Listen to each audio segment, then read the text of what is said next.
Kira-kira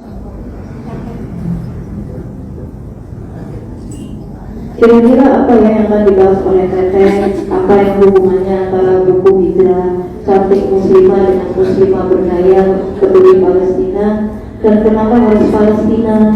Karena beliau begitu konsen dengan Palestina. Setelah kita lihat banyak video.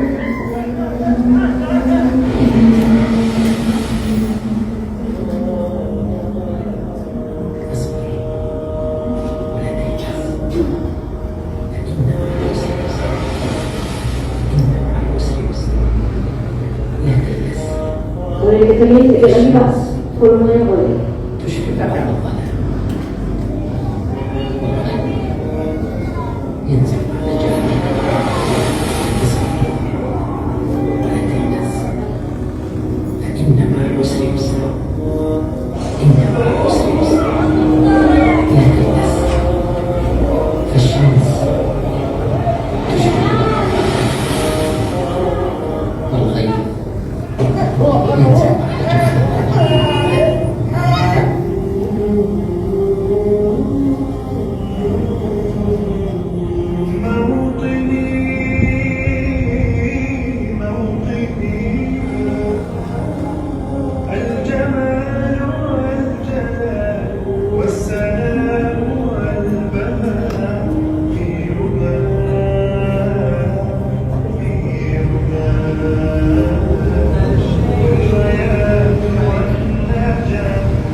Teman-teman, itu adalah salah satu project dari beliau yang beliau bina sendiri, dan project Amerika Akhirah Project. Subhanallah. Baik, mari kita dengar bersama. Saya Ida yang menyampaikan ilmunya. Mari kita buka sambil bicara dengan Bismillahirrahmanirrahim. Assalamualaikum warahmatullahi wabarakatuh. Waalaikumsalam warahmatullahi wabarakatuh. Alhamdulillah. Alhamdulillahilladzi bi ni'matihi tutimmu shalihat. Hamdan katsiran thayyiban mubarakan fihi kama yuhibbu rabbuna wa yarda. Asyhadu an la ilaha illallah wa asyhadu anna Muhammadan abduhu wa rasuluh. Allahumma shalli wa sallim wa barik ala Muhammad wa ala ali sayyidina Muhammad. Alhamdulillahirabbil alamin. Pagi-pagi di tempat yang mulia, di rumah Allah, di Masjid Diponegoro, di tanggal yang istimewa 9 Muharram berpuasa. Saya terutama besok kita perjuangkan puasa juga, dimana ketika Allah masih kasih kita nikmat hari ini, Allah kasih kemudahan kita beramal solih pagi ini adalah sebuah rezeki yang harus kita syukuri, karena tidak semua orang itu mendapatkan pertolongan untuk beramal solih. Dan ketika kita beramal solih, itu bukan karena kehebatan kita, tapi karena Allah cinta sama kita, karena Allah sayang sama kita, karena Allah pengen kita berhasil untuk bisa nanti masuk ke dalam surganya. Dan Masya Allah, pada pagi hari ini Allah kasih nikmat kita, mungkin sebuah nikmat yang jarang banget kita syukurin, yaitu nikmat apa? Nikmat aman. Nikmat aman. Berasa nggak? Tadi nonton videonya gimana? Nikmat aman. Kita duduk di sini, alhamdulillah, di Masjid Diponegoro ini yang Masya Allah tadi ketua yayasannya sudah menyampaikan program-programnya, juga Majelis Taklim Khairatul Nisa yang sudah memfasilitasi kita di sini, Allah berkahi. Ada sebuah nikmat yang kadang-kadang bahkan mungkin selama ini belum pernah kita syukuri sama-sama, yaitu nikmat apa? Nikmat aman. Ada di sebuah tempat yang kita nggak perlu khawatir ada tiba-tiba masjid ini runtuh, ada sebuah tempat di mana kita berada di nikmat, mendapatkan nikmat aman, di mana kita nggak perlu khawatir ada tentara yang akan tiba-tiba menembaki kita satu persatu. Ada di tempat aman yang di mana alhamdulillah kita tidak perlu takut akan kehabisan bahan makanan, air, selimut dan lain-lain. Ada sebuah nikmat aman di mana kita ada di sini dan kita merasa kita akan baik-baik saja.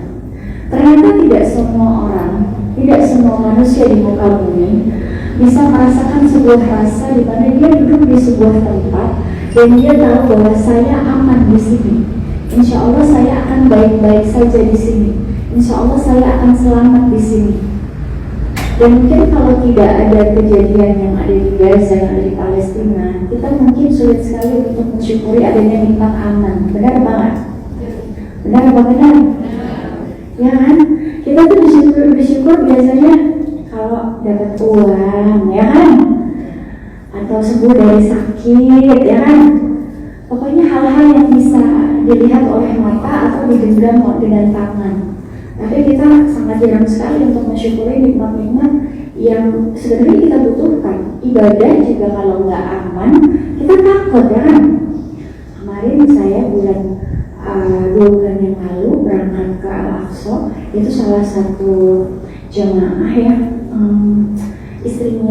suaminya Jessica Ayamika, Mas Hanum bilang, saya sholat selama saya sholat, baru ini saya sholat di Masjidil Aqsa, sholat di sebuah masjid yang ketika sholat saya takut banget terjadi sesuatu sehingga sholatnya jadi lebih khusyuk, lebih nikmat, karena kayak bisa jadi ini sholat terakhir saya, karena saya berada di sebuah tempat yang bisa saja terjadi sesuatu hal yang tidak diinginkan.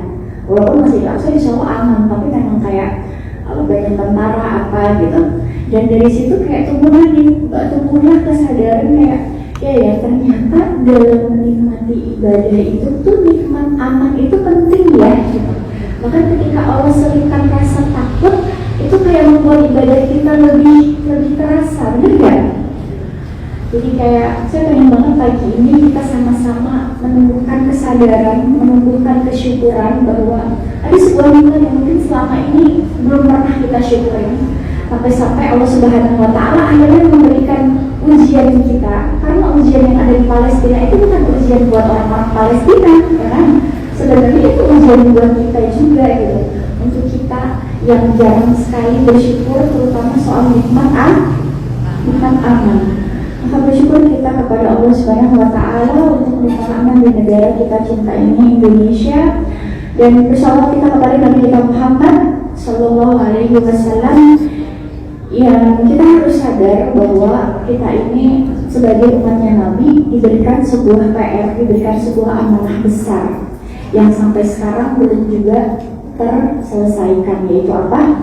Masjidil Aqsa. Dan kita tetap harus berusaha untuk bagaimana menjadi umat Nabi ini, menjadi umat yang selalu sadar akan amanah ini dan bersyukur sudah menjadi umat Nabi yang alhamdulillah satu-satunya Nabi yang mengimami seluruh Nabi ketika terjadi Isra Mi'raj. Siapa gitu? Nabi Muhammad SAW mengimami 124.000 Nabi, ya banyak banget. Bahkan kalau saya doakan semuanya di sini suatu hari Allah undang ke Masjidil Aqsa, itu ternyata tidak ada satu senti pun jejak di Masjidil Aqsa, tempat di Masjidil Aqsa yang tidak dipijak oleh para Nabi. Jadi kayak benar-benar sebuah tempat yang berkah, dan kita beruntung sekali memiliki Nabi, kita menjadi umat yang begitu istimewa. Meskipun Nabi Muhammad SAW ini Nabi yang terakhir, tapi ternyata Nabi yang paling dimuliakan oleh Allah Subhanahu wa Ta'ala. Dan cara kita bersyukur menjadi umat Nabi tidak cukup dengan bilang Alhamdulillah, tapi kita benar-benar harus mencontoh apa yang dilakukan oleh baginda Nabi Muhammad Sallallahu Alaihi Wasallam. Bagaimana beliau hidup, bagaimana beliau berkata, bagaimana beliau berperilaku, bahkan diamnya Nabi itu harus kita contoh. Kapan Nabi diam? Kapan Nabi diam? Ketika Nabi diam ketika berdebat dengan orang yang bodoh. Jadi kita kalau misalnya, apalagi sekarang ya kan gitu, banyak perdebatan terjadi bela Palestina, bela Israel. Tapi kalau sama orang-orang yang kita tahu hanya akan merasa ini dia baik, berkata baik atau diam gitu. Jadi bahkan diamnya Nabi kalau kita contoh itu menjadi pahala. Dan alhamdulillah senang sekali. Sebenarnya saya tak asing dengan majelis taklim Khairatun Nisa ini karena ada sahabat saya Mbak Lia di Jakarta yang saya juga anggota majelis taklimnya di jalan-jalan awal-awal hijrah dulu.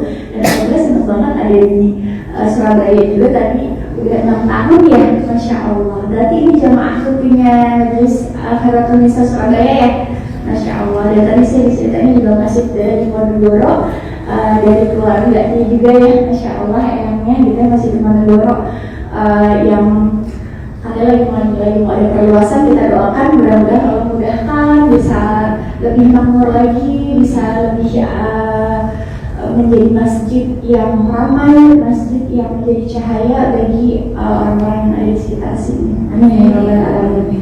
Dan berbicara tentang kita juga kan muslimah berdaya peduli Palestina, ya kan gitu. Kita nggak usah ngomong jauh-jauh dulu deh. Kita ini kan muslimah ya. Banyak orang yang perempuan itu muslimah, tapi dia belum pernah bersyukur bahwa dirinya ada dia Allah menjadi seorang muslimah. Kita harus sadar, perempuan itu di muka bumi banyak banget jemaah. Manusia ini berapa? 7-8 miliar. Perempuan banyak banget. Kok tiba-tiba Allah Subhanahu wa Ta'ala memilih kita, dikasih Islam, dikasih iman, dikasih Islam. Berarti kita kan seseorang yang beragama Islam, perempuan disebutnya muslimah. Kok bisa kita yang dipilih? Kok alhamdulillah ya kita yang dipilih, bukan orang lain. Dan sampai sekarang alhamdulillah dengan segala kelemahan dan kelalaian diri kita, dengan segala kemaksiatan dan dosa-dosa yang kita lakukan, tapi sampai sekarang Allah Subhanahu wa Ta'ala masih kasih kita istiqomah untuk beragama Islam jadi muslimah. Benar nggak? Padahal kita kalau suruh ingat-ingat, kalau kita suruh muhasabah, kita tuh berapa kali ngecewain Allah? Berapa kali ngecewain Allah? Sering banget ya. Berapa kali nomor 2-in Allah, bahkan mungkin nomor 3, nomor 4 belakangin Allah. Berapa kali? Berkali-kali. Tapi alhamdulillah sampai sekarang Allah masih milih kita jadi hambanya. Allah masih milih kita jadi seseorang yang beragama Islam. Allah masih tolong kita buat sholat 5 waktu. Allah masih tolong kita untuk nutup aurat, ya kan? Meskipun beratnya ujian, kita ini sekarang belajar ujian, ya kan? Kita sudah punya ujian yang berat gitu ya. Tapi alhamdulillah Allah masih bikin kita sholat 5 waktu, ninggalin sholat. Allah masih tolong kita keluar pakai untuk aurat, ya kan gitu. Takut kita, masih takutnya nggak bisa. Ini udah wajib sebagai perempuan seorang muslimah ya untuk aurat keluar dari bersih, Masya Allah. Apalagi kalau Allah udah naikin level kita mau datang ke majelis ilmu, kalian ada orang-orang istimewa. Kalian adalah muslimah-muslimah yang terpilih, muslimah-muslimah yang Allah begitu inginnya kita semua, kalian semua dimudahkan jalannya untuk masuk ke dalam surga. Karena kalau Allah udah kasih kita Islam, Allah udah kasih kita iman, tandanya Allah sedang mengantarkan kita menuju perjalanan hidup yang abadi di sebuah tempat yang Allah sudah sediakan kita, sebuah istana yang nanti kita jadi ratu bidadari di sana. Di mana itu? Surga.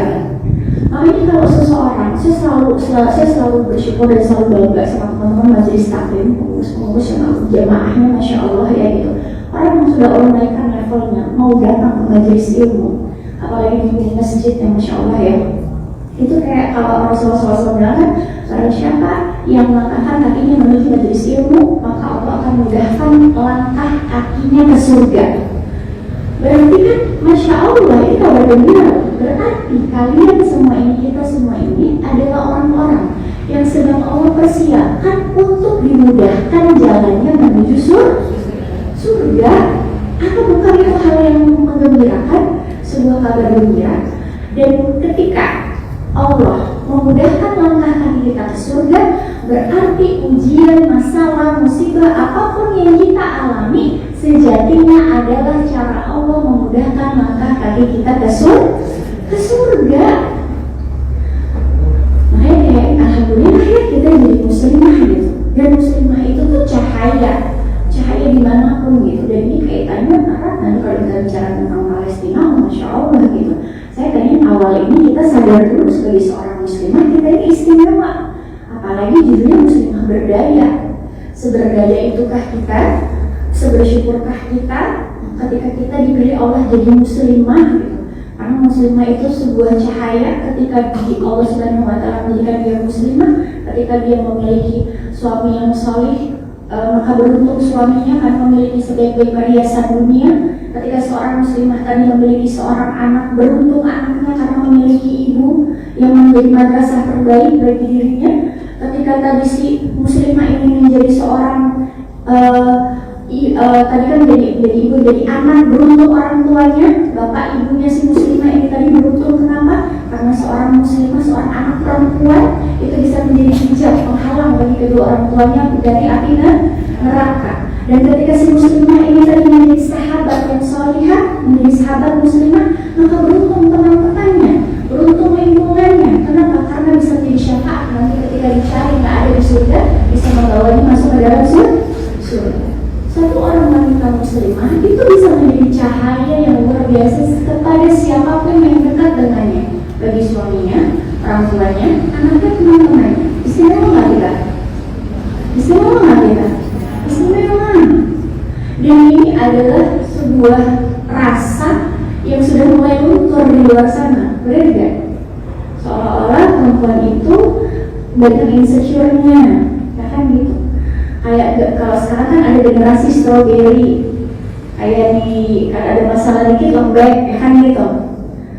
Kayak merasa nggak pede aja di zaman yang sekarang ini gitu. Padahal kita itu kayak gitu istimewa, dan cara membuat kita istimewa tidak lain salah satunya adalah dengan ilmu.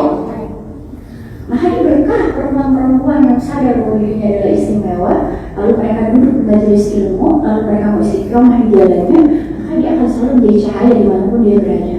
Maka semoga Allah selalu memberkahi Majelis Taklim Khairul Nisa Surabaya ini, juga masjid ini yang benar-benar berkaitan dengan ilmu.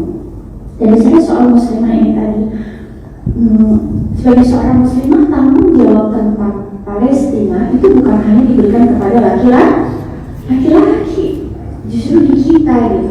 Cuma saya dalam materi kali ini, muslimah berdaya peduli Palestina, saya tidak ingin bicara, saya bukan ingin membahas dari soal kemanusiaannya aja, bukan membahas dari sisi kesiannya gitu. Perempuan itu masih, kalau lihat tadi kayak video tadi lah gitu, yang keluar apa? Kesiannya, ya perasaan ya.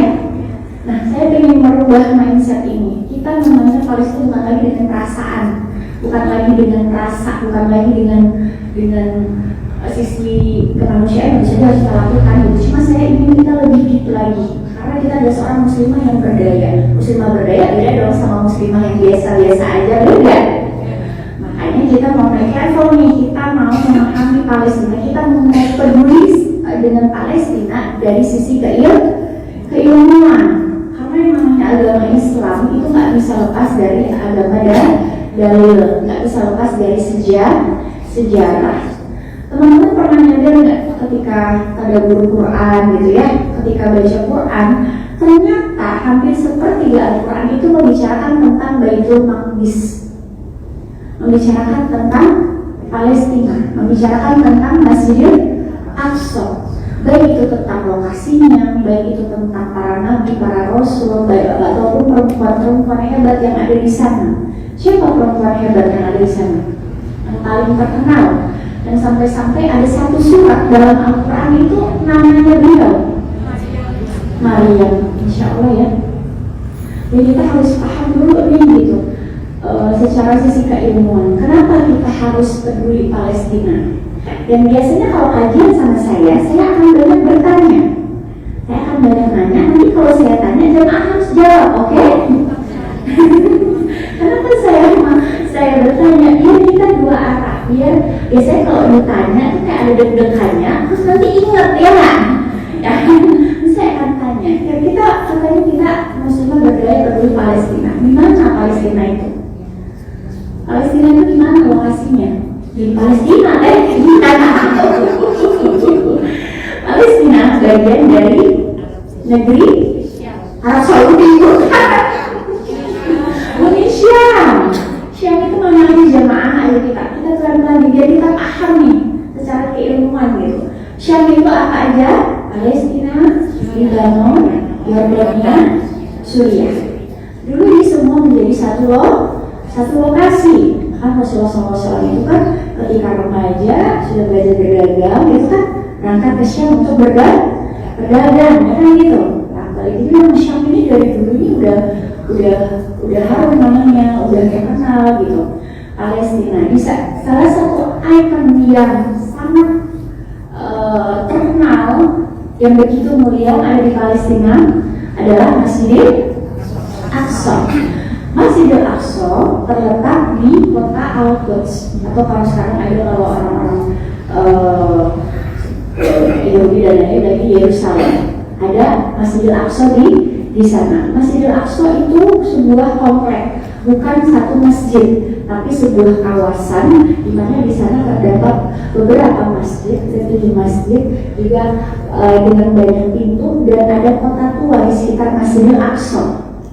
Dan Masjidil Aqsa adalah sebuah tempat yang saya tahu ini teman-teman masih udah sering mengulang tentang ini, tapi nggak ada salahnya kita ulang biar kita makin paham kenapa kita harus peduli sama Palestina, kenapa kita harus peduli sama Masjidil Aqsa. Masjidil Aqsa adalah tempat apa jemaah? Jelas tadi Isra Mi'raj gitu. Kalau Masjidil Aqsa tidak istimewa, bagaimana mungkin peristiwa Isra Mi'raj melibatkan Masjidil Aqsa? Masjidil Aqsa pertama kali dibangun oleh siapa? Saya yakin kajian tentang Palestina bukan pertama kalinya dong, ya kan? Ini saya ingin mengulang, saya pengen banget kita peduli dari sisi keilmuan sehingga nanti kita pulang kita paham, bukan hanya dari sisi kemanusiaan, bukan dari sisi perasaan. Dibangun oleh siapa Masjidil Aqsa pertama kali? Abu Bakar Siddiq? Bukan. Sebenarnya dibangun oleh Nabi Adam alaihissalam. Jadi setelah membangun Baitullah di Mekah, ternyata Nabi Adam alaihissalam membantu Allah Subhanahu wa Ta'ala juga membangun Masjidil Aqsa. Jadi emang udah dari dulu di Masjidil Aqsa dimulaikan oleh Allah Subhanahu wa Ta'ala bahkan sejak zaman Nabi Adam gitu. Dan Masjidil Aqsa ini kan sebuah tempat masyar dan manusia, tempat berkumpul dan bahkan kalau bisa dibilang para ulama di sana, para syekh sering sekali menyatakan ketika saya ke sana, disinilah nanti seluruh manusia akan berkumpul. Karena dalam hadis disebutkan Masjidil Aqsa sebagai nanti masyar. Ada masyar yang kita nanti di sana, sebuah tempat di mana masa lalu, masa sekarang dan masa akan datang, akhir zaman semuanya ada di Masjidil Aqsa, ada di Palestina. Zaman dulunya apa? Banyak. Sekarang kita mulai masuk sejarah ya. Ini biasanya kalau ibu-ibu senang diceritain sejarah tentang kisah-kisah ya kan? Cerita tentang tetangganya atau selebriti saja senang ya kan? Suruh ngomongin siapa gitu, senang banget nih. Makanya kita mau ngomongin itu sekarang, tapi ngomonginnya para nabi gitu. Makanya kalau kajian sama saya banyak yang ngobrol. Kenapa? Kayak perempuan itu senangnya begitu ya nggak sih? Jadi kita akan ngobrol tentang emang ada siapa aja sih di Palestina itu? Kenapa kita harus peduli? Kenapa sebagai muslimah kita ini harus benar-benar paham apa yang sedang kita perjuangkan? Jadi, Masya Allah, banyak sekali para nabi, para rasul yang hidupnya di Palestina, di Baitul Maqdis. Kita mulai dari nabi yang begitu mulia, yang sebutannya kasihnya Allah. Siapa jemaah? Ini ada hadiah nggak sih? Ini ada hadiah, kalau saya ada nanya sih hadiah ini. Siapa kekasihnya Allah? Nabi Ibrahim. Ini yang dapat hadiah Nabi Ibrahim alaihissalam. Jadi Palestina identik dengan Nabi Ibrahim alaihissalam. Bahkan ada sebuah tempat yang namanya Hebron. Itu tempatnya di tepi barat di West Bank, yang di sana kalau kita ke sana sekarang kita bisa melihat makamnya Nabi Ibrahim alaihissalam, istrinya Nabi Ibrahim alaihissalam, makam anaknya Nabi Ibrahim alaihissalam. Siapa nama anaknya Nabi Ibrahim alaihissalam? Ismail kan dari Palestina dia ke Mekah. Kalau yang ada di situ Ishak ya, Ishak anaknya dari siapa? Sarah. Harus tahu loh ya. Ini biar kita paham. Jadi nanti di sana ada Nabi Ibrahim alaihissalam, ada istrinya Ibunda Sarah, lalu ada anaknya Ishak, ya kan? Lalu ada istrinya Nabi Ishak, namanya Rafiqah atau biasa namanya Rebeka kalau di lain. Lalu di sana juga ada Nabi Yakub alaihissalam, ada Nabi Yusuf alaihissalam, ada Nabi Daud alaihissalam, ada Nabi Sulaiman alaihissalam, ada Nabi Zakaria alaihissalam. Ada anak Nabi Zakaria siapa? Nabi Yahya alaihissalam. Lalu ada Nabi Isa alaihissalam. Rangkaian Nabi yang kita akan pelan-pelan paham, kita akan pelan-pelan berjalan menuju masa mereka masing-masing sampai begitu istimewanya Palestina. Kenapa harus kita jaga? Kenapa harus kita perjuangkan? Mulai dari Nabi Ibrahim alaihissalam bersama istrinya, ya, sama istrinya Ibunda Sarah, punya anak Nabi Ishak alaihissalam. Nabi Ishak alaihissalam tinggal di Baitul Maqdis. Kalau Nabi Ibrahim kan ketika menikah dengan Hajar, lalu punya anak Ismail, berangkat ke Mekah, ada gitu. Sekarang kita akan bicara tentang Palestina aja. Dengan lalu dari istrinya, siapa tadi namanya?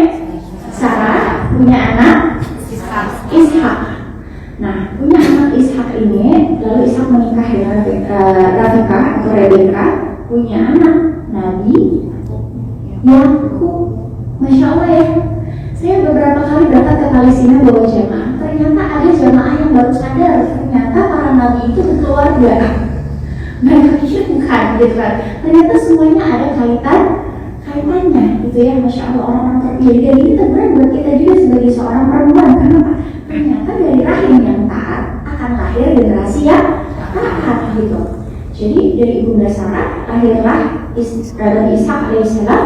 Nabi Ishak alaihissalam punya anak Nabi Yakub alaihissalam. Nabi Yakub anaknya ada berapa? Selusin, ya kan? Masya Allah, ya, gitu. 12 termasuk Nabi Yusuf alaihissalam. Dan anak-anak Nabi Yakub inilah yang sebutannya Bani Israil. Karena sebutannya Nabi Yakub, Israil. Il itu kalau buat mereka kayak ilahi, Tuhan. Israil, Isma dengar, Il. Jadi kalau kisahnya Nabi Ismail itu, Isma itu dari asma, dengar, Il itu Tuhan. Jadi doa yang didengar oleh Tuhan, gitu. Jadi Il itu kalau buat mereka tuh Tuhan, gitu. Makanya sebutan dari Nabi Yakub alaihissalam Israil. Anak-anak Nabi Yakub sebutannya Bani Israil. Lalu terjadilah itu peristiwa kisah tentang Nabi Yusuf alaihissalam. Ini penting kita pelajari. Kenapa? Karena Nabi Yusuf alaihissalam dan saudara-saudara yang lain itu beda ibu, ya. Nabi Yusuf alaihissalam itu berdua sama adiknya Benyamin. Lalu yang 10 itu dari ibunya yang lain, Lea dan Rahel. Jadi kalau ibunya Nabi Yusuf itu namanya Rahel. Harusnya Nabi Yakub ini awalnya menikah dengan Rahel. Ya, tapi sama bapaknya ditukar karena Lea ini belum nikah, ya kan gitu. Ketika mau menikah, Nabi Yakub ini dinikahkan dulu sama si Lea. Nah, dengan catatan kamu menikah dulu dengan Lea, nanti beberapa tahun kamu boleh menikahi adiknya, si Rahel, ya kan gitu. Lalu terjadilah pernikahan itu sampai akhirnya dinikahilah dua-duanya. Karena dari awal memang Nabi Yakub ini cintanya sama siapa? Rahel. Jelas ada terjadi namanya perasaan, ya gitu. Jadi Lea ini sadar bahwa dia dinikahi karena terpaksa lah gitu. Tapi tetap dengan rumah tangga yang bahagia, rumah tangga yang begitu adil gitu. Dan ketika menikahi Rahel, lahirlah Yusuf. Akhirnya karena dari seorang ibu yang ada rasa cemburu yang sangat besar, ada rasa kayak dia tuh kan cintanya sama yang itu, sehingga tumbuh rasa kebencian, tumbuh rasa hasad, dan itu tumbuh ke anak-anaknya, yaitu kakak-kakaknya Nabi Yusuf, ya kan? Lahirlah anak-anak yang penuh dengan kebencian, lahirlah anak-anak yang penuh dengan rasa hasad, sehingga benci sekali sama saudaranya. Lalu mau terjadi apa? Pembunuhan. Sejak bahkan sejak dari Nabi Yusuf alaihissalam ke kecil. Sedih ya ceritanya ya. Dari sini kita belajar ya, kita belajar muslimah berdaya peduli Palestina nih. Kita belajar bahwa ternyata peran ibu itu sangat besar dalam mendidik anak-anaknya. Dari seorang ibu yang bisa menerima takdir, yang penuh cinta, yang bisa mendidik anaknya dengan baik, dengan hati yang tidak bercampur kehasatan gitu ya. Maka akan lahir anak-anak juga yang luar biasa. Tapi kalau seorang ibu merasa ibunya tidak bahagia misalnya gitu ya, karena penuh dengan kebencian, rasa hasad atau emosi-emosi negatif dalam dirinya, maka itu pun akan mengalir kepada anak-anaknya. Hati-hati ibu-ibu semuanya. Saya kira ibu semua ada belum nikah?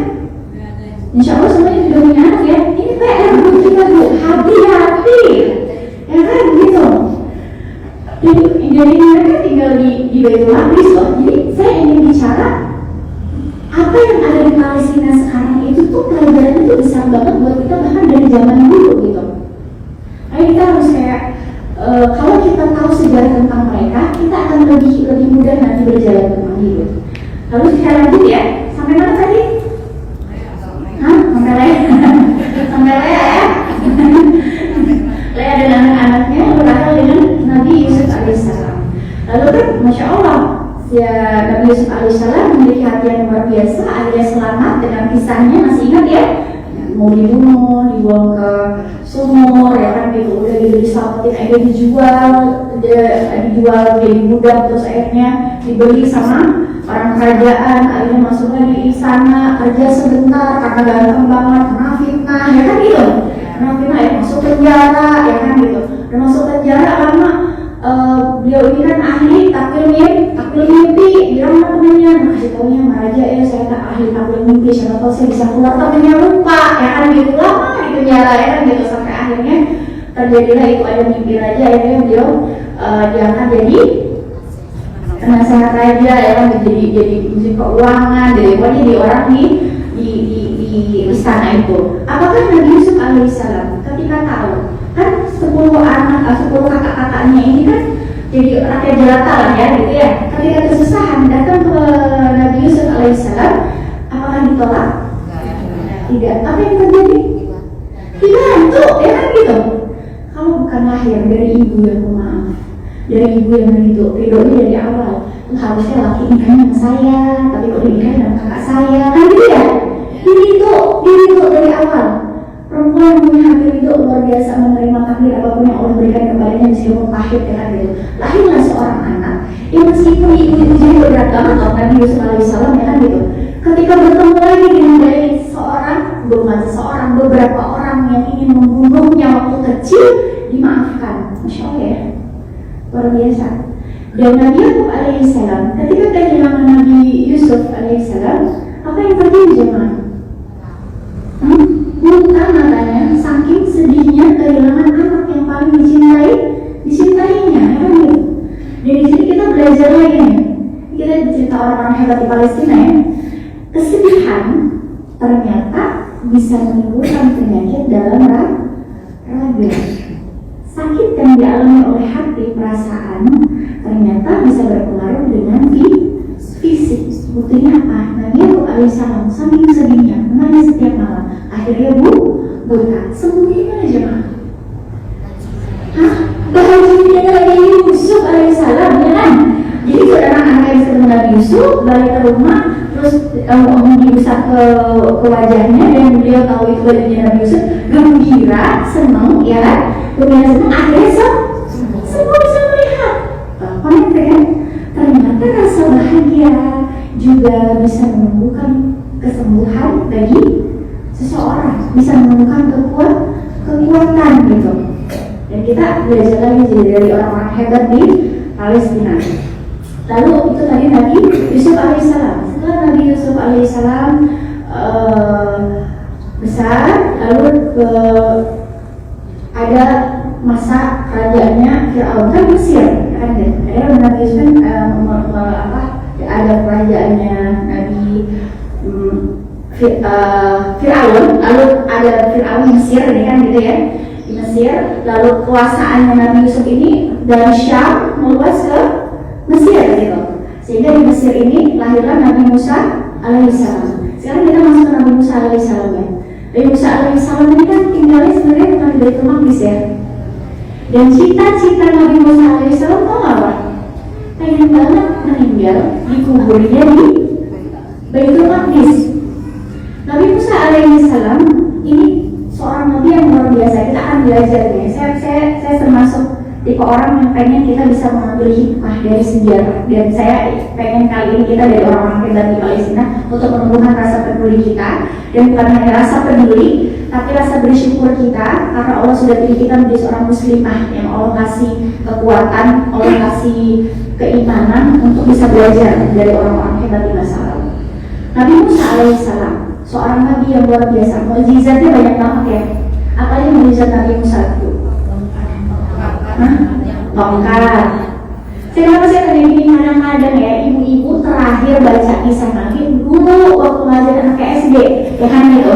Sedangkan dalam Islam hidup itu sejarah yang berulang. Kalau kita tahu, kalau kita belajar, maka kita mendapatkan pelajaran di hidup. Dan kisah-kisah dalam Al-Quran, kisah Nabi itu orang-orang Nabi, para Nabi yang ada di Palestina bukan hanya sekedar kisah, tapi ada hikmah. Oke, kita pelan-pelan ya. Kita mulai dari sisi keilmuan dulu. Masuk tadi ke Nabi Musa alaihissalam. Mukjizatnya banyak banget. Tongkat, apalagi tongkatnya diapain? Ada dua kejadian tongkat. Dilempar ke jelas, ya kan gitu. Lalu yang kedua, diketok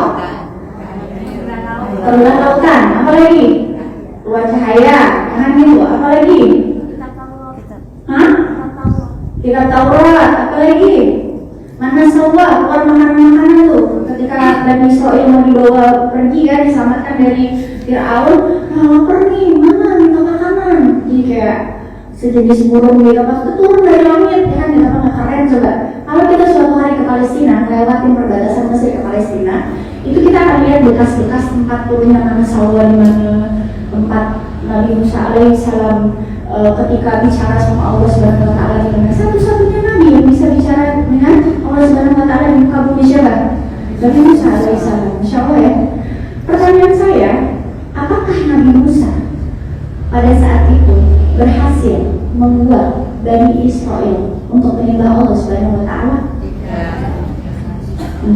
Padahal mukjizatnya banyak. Hebat banget gak? Nabi ya. Tetapi apakah Allah Subhanahu wa taala membenci Nabi Musa? Apakah dengan kegagalannya membuat Bani Israil menyembah Allah, membuat Nabi Musa alaihissalam terhina? Tidak. Justru namanya harum sampai sekarang. Benar gak? Paling banyak tuh kisah di Quran kayaknya kisah Nabi Musa. Nyadar gak? Nabi Musa ya gitu.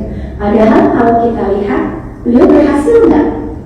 Enggak. Dari sini kita belajar. Mungkin sekarang Palestina belum Allah menangkan. Mungkin beberapa kali kalah terus, korban jiwanya bertambah terus, ya kan? Tapi apakah Palestina menjadi negara yang hina sekarang? Enggak, insya Allah ya. Bahkan semakin harum. Ada jumlah korbannya semakin banyak. Setiap hari ada aja tuh korbannya. Walaupun dengan ada gencatan senjata, nanti ada lagi diserang lagi, gencatan senjata lagi, diserang lagi. Banyak banget gitu apa yang sudah terjadi. Belum mencapai kemenangan sampai sekarang. Tapi apakah Palestina sekarang terhina? Enggak, Masya Allah ya. Karena Allah tuh lihat prosesnya, Allah lihat juangnya. Dan kita bisa lihat itu dari Nabi Musa alaihissalam. Bahkan ketika Nabi Musa alaihissalam bilang, nanti kalau aku meninggal, tolong ya, aku pengen banget meninggalnya itu di Baitul Maqdis gitu. Tapi ternyata belum sampai Baitul Maqdis sudah meninggal. Tapi apakah terhina? Enggak. Jadi kalau misalnya sekarang ada orang-orang yang merasa dia berjuang untuk Palestina dengan donasinya, dengan aksinya, dengan postingannya, dengan apapunnya, tapi kok lama banget ya nggak kelar-kelar, udah berhenti, ya sayang banget. Kita sebagai seorang muslim, sebagai seorang muslimah, kita nggak diajarin untuk nyerah ketika kok nggak berhasil ya, kok belum ya. Dan jeleknya lagi ada yang bilang jangan menang dulu deh, ntar kiamat. Bener gak? Jangan menang dulu deh, serem. Ntar berarti tidak akhir zaman, ntar mau dihancurkan, ya nggak? janji Allah itu jelas pasti bahwa Palestina nanti akan gapai kemenangan. Masjidil Aqsa akan seutuhnya menjadi milik kita. Allah pengen kita berjuang meskipun banyak mengalami kegagalan. Berapa banyak dihianati? Berapa banyak kita dihianati? Bicara sudah dihianati, hari ini bicara tentang besok itu diserang, ya kan gitu. Semua omongan yang diomongin sama si setannya itu emang ada yang kebukti. Maksudnya kayak dia kalau ngomongnya enggak, yang diterima iya, terus aja nyerangnya kan gitu. Tapi kita boleh capek, nggak boleh capek. Karena Nabi Musa alaihissalam akhir hidupnya belum berhasil, ya kan, belum bisa membuat Bani Israel menyembah Allah Subhanahu Wa Taala, tapi tetap mulia. Ya itulah kita. Karena kita ini orang Muslim, orang mukmin itu ibarat emas, mau ditaruh di comberan juga tetap aja mulia, ya kan? Meskipun kita mengalami berbagai macam kayak sekarang tuh bisa dibilang kaum muslimin ini kayak banyak banget tidurnya, ya kan gitu. Banyak kesannya nggak peduli sama Palestina gitu. Ada yang udah capek, ya kan gitu. Akhirnya udah nggak mau bersuara lagi. Bukan itu yang Allah mau. Allah mau kita berjuang. Gagal, ya coba lagi. Gagal, coba lagi. Seperti contohnya kisahnya Nabi Musa alaihissalam. Lalu setelah Nabi Musa, ketika Nabi Musa meninggal, Nabi Musa kan bersama Nabi Harun. Lalu dilanjutkan oleh Nabi Yusabino. Nabi Yusabino ada yang tahu? Kemudian Nabi Musa alaihissalam. Suatu hari kita datang ke Masjidil Aqsa, itu di Jordan, ada makamnya Nabi Yusabino. Kalau dari Nasrani namanya Yosua. Kalau di Islam namanya Yusa. Salah satu muridnya Nabi Musa alaihissalam yang melanjutkan perjalanan menuju Baitul Maqdis. Nah, dari Nabi Yusabino ini ketika akan sampai ke Baitul Maqdis, itu dikuasai oleh suatu kaum yang dipimpin oleh namanya Raja Jalut. Dan biasanya untuk menguasai sebuah daerah, untuk menguasai Baitul Maqdis pada saat itu harus ada peperangan. Dan ternyata yang menjadi prajurit yang memenangkan daerah itu adalah Nabi Daud. Nabi Daud ini bukan seorang yang tinggi gede, enggak. Nabi Daud yang disahkan seorang yang kekar tapi kecil, enggak yang tinggi gede gitu. Dan dia mengalahkan Raja Jalut ini dengan ketapel, keren loh, ya kan dia dengan ketapel. Imannya apa buat kita? Meskipun kita bisa cuma pakai tulisan, meskipun kita cuma pakai suara, meskipun kemana-mana kita cuma pakai atribut Palestina, kita juang. Yang penting coba ada hal-hal kecil itu bisa menjadi hal besar, ya kan? Bahkan anak-anak di Gaza nggak pakai senjata, tapi pakai batu, ya kan gitu. Masya Allah, hal-hal sederhana. Dan itu belajar dari, kita bisa lihat dari Nabi Daud alaihissalam pakai ketapel. Padahal waktu itu Raja Jalut dan kaumnya itu orang-orang yang digaris musuh, orang-orang yang gede-gede kayak raksasa gitu, badannya gede-gede, tapi dikalahkan oleh Nabi Daud yang orangnya kecil dan cuma dikalahkan dengan ketapel. Pelajaran buat kita apa? Meskipun hal kecil tapi bisa menjadi hal besar di mata Allah Subhanahu Wa Taala.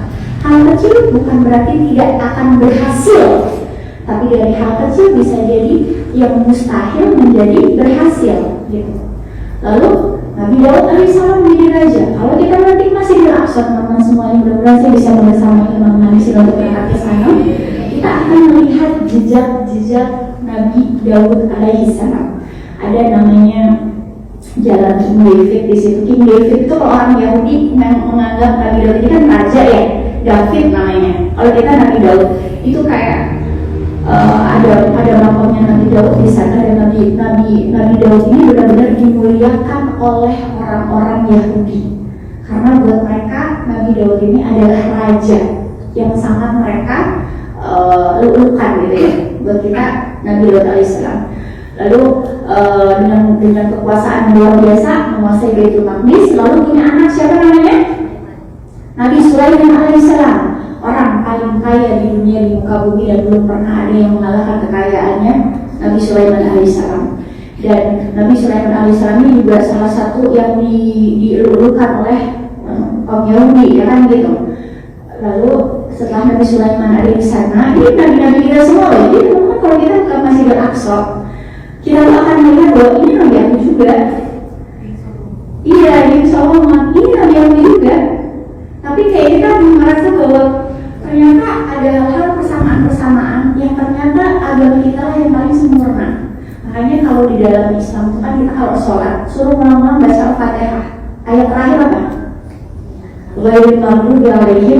Dolim. Artinya apa jemaah? Hah? Jangan bikin saya nangis. Coba setiap hari baca Al-Fatihah. Kalau sholat nggak baca Al-Fatihah pasti nggak selalu ya kan? Ghairil maghdubi alaihim waladdallin siratal ladzina an'amta alaihim ghairil maghdubi alaihim waladdallin. Artinya apa? Bukan jalan-jalan orang yang engkau berkahi, dan juga bukan jalan-jalan orang-orang yang ternyata itu siapa? Yahudi dan Nasrani. Suatu hari kita ke Palestina, kita akan lihat perbedaan itu. Mana orang yang memang orang berkahi, mana orang-orang yang Allah sesatkan. Siapa yang berkahi? Yahudi. Siapa yang bersesat? Nasrani. Dan itu ada dalam satu komplek yang namanya Masjidil Aqsa. Jadi ini bukan sekedar tentang kemanusiaan. Ini adalah tentang akidah. Ini adalah tentang keimanan kita sebagai seorang kaum muslim, sebagai seorang muslimah. Kita membela agama kita, memperjuangkan agama kita sebagai agama yang paling sempurna, agama yang benar. Kita kalau melihat kesana kemarin ya, hari Sabtu itu mereka ibadah orang Yahudi. Pakai jilbab nggak? Pakai kerudung mereka. Lalu di komplek Masjidil Aqsa itu di luar, di Old City-nya ada namanya gerejanya, tempat di mana kata mereka Yesus ya itu disalib, dimakamkan gitu ya. Orang perempuan dari sana, karena di seberangnya itu ada Masjid Umar bin Khattab. Ketika Umar bin Khattab radhiyallahu anhu membebaskan Masjidil Aqsa, disuruh sholat di situ nggak mau, ya kan gitu. Takutnya nanti direbut menjadi masjid, dan nanti karena Umar bin Khattab sangat menjaga toleransi kan gitu. Akhirnya bikin nggak sholat di situ, dan di seberang situ ada Masjid Umar bin Khattab yang kalau kita kesana kita akan ziarah kesana, kita akan ke Masjid Umar bin Khattab. Kemarin saya lihat dari gereja itu keluar seorang perempuan pakai kerudung. Saya sampai lihat lagi beneran kerudung. Jadi semua orang Yahudi ya tuh orang Nasrani juga pakai kerudung. Pantas saja Bu, kalau kita masuk Masjidil Aqsa, tentara kan menjaga tentara tuh. Kita masuk masjid kita sendiri, itu akan ada tentara Israel dengan senjatanya segede gelombang segini. Itu mereka sekali jaga itu ada paling sedikit itu 6 orang yang mereka akan nanya ngecek kita dari mana. Dan sering banget meskipun saya udah pakai cadar, ditanyanya, "Are you Muslim? Kamu Muslim bukan?" Bahkan yang pakai jilbab ditanya juga, "Kamu Muslim bukan?" Karena ternyata mereka pun menutup auratnya. Insyaallah ya. Kalau kita sebagai muslimah nggak bangga dengan apa yang sudah Allah perintahkan dengan hijab ini, kita akan kalah sama mereka. Lagi-lagi membela Palestina bukan sekedar tentang misi kemanusiaan, ini tentang akidah, ini tentang keimanan kita, ini tentang bagaimana kita menjaga agama kita, bagaimana makanya kita harus tahu bagaimana sejarah apa yang terjadi, apa saja kisah-kisah para nabi, para rasul yang ada di Palestina, sehingga kita paham itu punya kita, itu milik kita, itu adalah amanah kita. Dari mereka kita belajar tentang kehidupan, dan dari mereka kita belajar bagaimana menjadi manusia yang ridho apapun yang Allah berikan, dan tentang juang. Tadi sampai mana? Sampai Nabi Sulaiman alaihissalam ya. Kalau kita bersama, mereka kan mau bikin temple Solomon ya gitu. Mereka selalu percaya bahwa di Dome of the Rock itu yang kubahnya emas ya kan gitu. Ada yang bilang itu Masjidil Aqsa, ada yang bilang Masjidil Aqsa yang kubahnya abu-abu, benar? Ada semua yang Masjidil Aqsa. Kita mau sholat yang kubahnya emas, mau sholat yang kubahnya abu-abu, mau sholat yang di bawahnya kubah abu-abu gitu ya. Kan ada banyak masjid di situ. Itu semuanya Masjidil Aqsa. Hatta kita sholat di kebun zaitunnya, di situ kan kebun zaitun, kita sholat di situ, itu udah Masjidil Aqsa. Gitu, karena Masjidil Aqsa itu adalah komplek. Jadi mereka meyakini bahwa di situ ada bekas jejak Nabi Sulaiman alaihissalam yang ingin mereka bangun kembali gitu. Dan semakin sepinya orang datang ke Masjidil Aqsa, maka mereka akan semakin mudah menguasai Masjidil Aqsa. Apa yang dilakukan oleh saudara-saudara kita di Gaza pada dasarnya adalah untuk menjaga Masjidil Aqsa. Kalau mereka itu di Gaza sebenarnya itu jaraknya itu cuma sekitar 4 jam dari Masjidil Aqsa, tapi mereka tidak bisa bisa masuk ke Masjidil Aqsa. Mereka dilarang untuk datang ke Masjidil Aqsa. Tapi mereka nggak putus asa, mereka tetap bisa berjuang dengan apa yang dilakukan di Gaza dengan memerangi para Zionis, kan gitu. Sedangkan kita orang Indonesia, kita diperbolehkan untuk datang ke Masjidil Aqsa. Saya akan beritahukan situasinya. Masjidil Aqsa dalam agenda mereka akan dikuasai karena tempat ibadahnya orang Yahudi tembok ratapan sama Masjid Buraq itu bersebelahan. Jadi kalau buat kita ada sebuah tembok, jadi Masjid Buraq ini Masjid Kibli ya, Masjid Kibli yang kubahnya abu-abu, seberangnya ini ada Dome of the Rock. Nah sebelah sini ada Masjid Buraq, artinya tempat Nabi Muhammad SAW belum mengikat hurufnya Allah wala gitu ya. Tapi kita sebutnya Masjid Buraq. Lalu ada tembok di sini, di balik tembok itu adalah tembok ratapan, tempat orang-orang Yahudi beribadah. Buat kita tembok biasa, buat mereka tempat ibadahnya mereka gitu. Dan kita bisa melihat gitu, mereka ada wudhunya juga gitu. Benar-benar kayak mirip-mirip gitu sama kita. Makanya ini tentang akidah ya teman-teman, ini tentang perjuangan agama kita. Lalu mereka berencana ingin menguasai Masjidil Aqsa karena buat mereka akan membangun lagi Tempel Solomon. Kebayang nggak, semakin sedikitnya orang untuk datang ke Masjidil Aqsa, maka akan semakin mudah dikuasai oleh mereka. Sedangkan orang-orang yang di Gaza aja nggak bisa ke sana, tapi mereka berjuang dengan rela kehilangan apapun. Kita orang Indonesia yang harusnya bisa ke sana, bisa datang, bisa berjuang, bisa menyuarakan, bisa melakukan sesuatu untuk Masjidil Aqsa, maka ini yang harus kita perjuangkan. Saya kasih contoh sedikit ya. Kalau kita mau ke sana, tadi saya bilang sebelum masuk ke Masjidil Aqsa, itu ada para tentara yang akan mengecek kita, paspor kita, semuanya dicek. Saya pernah ketika mau masuk ke Masjidil Aqsa, itu jamaah boleh masuk. Jadi orang Pakistan sama orang Indonesia, mereka boleh masuk, lalu saya ditarik. Kamu boleh masuk katanya. Kenapa? Ya kamu nggak boleh masuk. Kenapa? Saya bilang, kenapa saya nggak boleh masuk? Saya mau sholat. Kamu nggak boleh masuk. Lalu senapannya ditaruh di sini saya. Kamu nggak boleh, you cannot enter katanya. Saya dengan bersikunya, why? Lalu saya bilang, ini misi saya ya kan gitu. Saya mau masuk.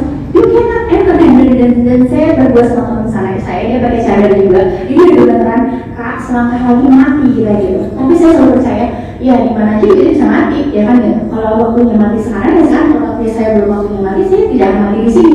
Jadi kayak sebenarnya mereka itu, saya bisa bilang mereka itu cuma nakut-nakutin kita dulu. Dan ketika kita menunjukkan bahwa saya nggak takut, wah ya kita enter. Jadi kita enter, mereka tahu-tahu. Harapan mereka kan kita ketakutan, kita menangis apa. Karena mereka bisa cuma nakut-nakutin doang. Dan ketika nggak boleh masuk, oke, karena saya bawa jamaah ya kan, gitu ada satu lagi jamaah saya bilang dia masuk ke bergeteran gitu kan, gitu kan, mati kita di sini. Akhirnya dia juga ngelepasin senapannya, go kata dia gitu. Kita pergi lewat pintu yang lain. Dan dari Masjidil Aqsa aja, saya bisa belajar banyak, saya akan bagi. Ketika kita gagal di suatu tempat, ketika kita gagal mengatasi suatu masalah, kita bisa cari pintu yang lain. Jadi suatu hari teman-teman datang ke Masjidil Aqsa, mungkin kita akan gagal untuk masuk Masjidil Aqsa di pintu yang pertama. Sama kayak kita kalau hidup, kadang-kadang kalau kasih ujian kita gagal, ya kan gitu. Kita gagal menjalani sesuatu hal yang menurut kita harusnya berhasil. Tapi kita bisa cari solusi lewat jalan-jalan yang lain. Jadi kayak Masjidil Aqsa itu bukan sekedar tempat, tapi juga hikmah buat kita teman-teman semuanya. Masjidil Aqsa itu sebuah pelajaran hidup buat kita, bahwa hidup itu nggak selalu baik-baik saja, bahwa hidup itu nggak selalu tentang berhasil, bahwa hidup itu nggak selalu tentang sesuatu hal yang menyenangkan, tapi tentang berjuang, tentang bagaimana kita berpikir apa yang bisa kita lakukan untuk Allah, tentang apa yang bisa kita korbankan untuk Allah, dan tidak takut dalam menjalani hidup apapun yang Allah berikan.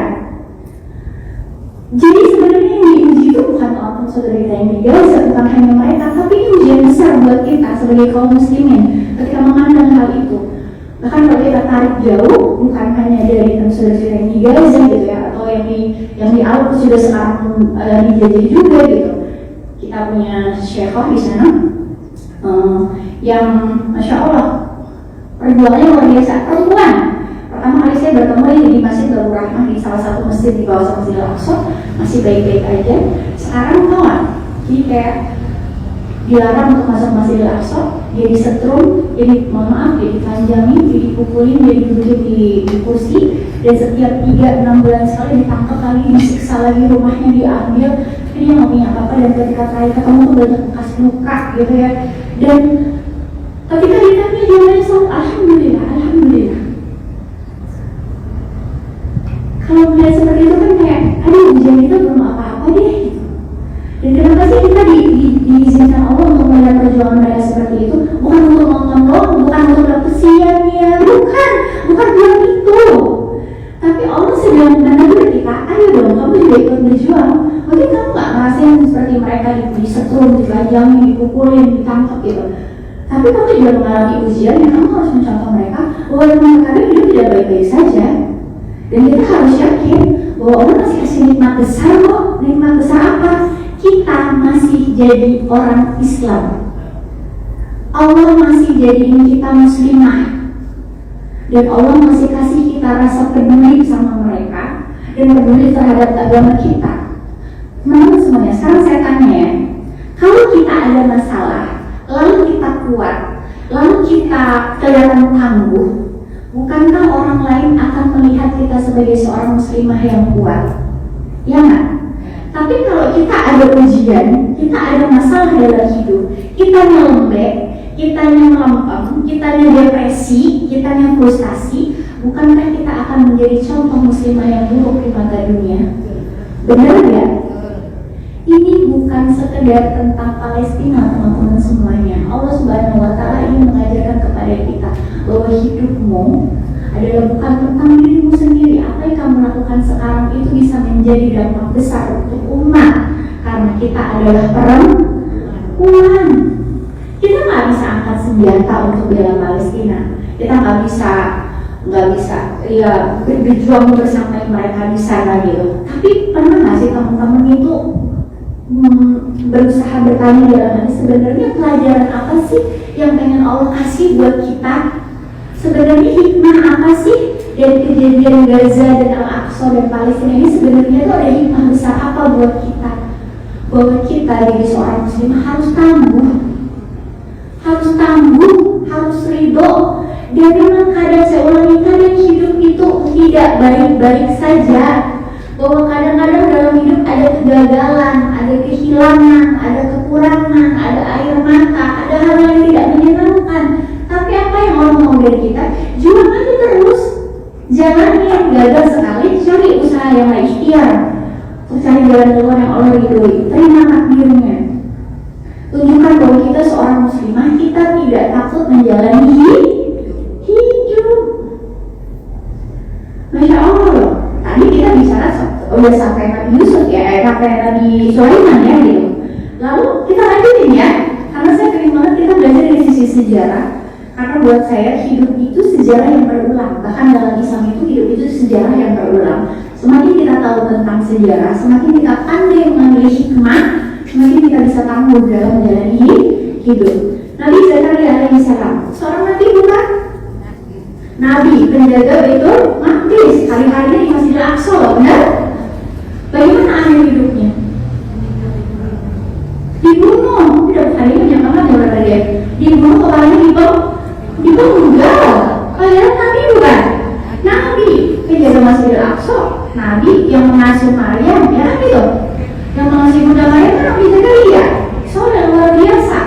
Istrinya juga soleh. Apakah ketika menikah sama istrinya langsung dikasih anak sama Allah? Enggak, emang gitu. Mereka ngasih orang-orang yang ada di Masjidil Aqsa itu orang-orang hebat. Orang yang baik-baik saja teman-teman? Tidak, apa? Sama Allah dikasih ujian, tiba-tiba hamil nggak ada suaminya. Kalau sekarang gimana?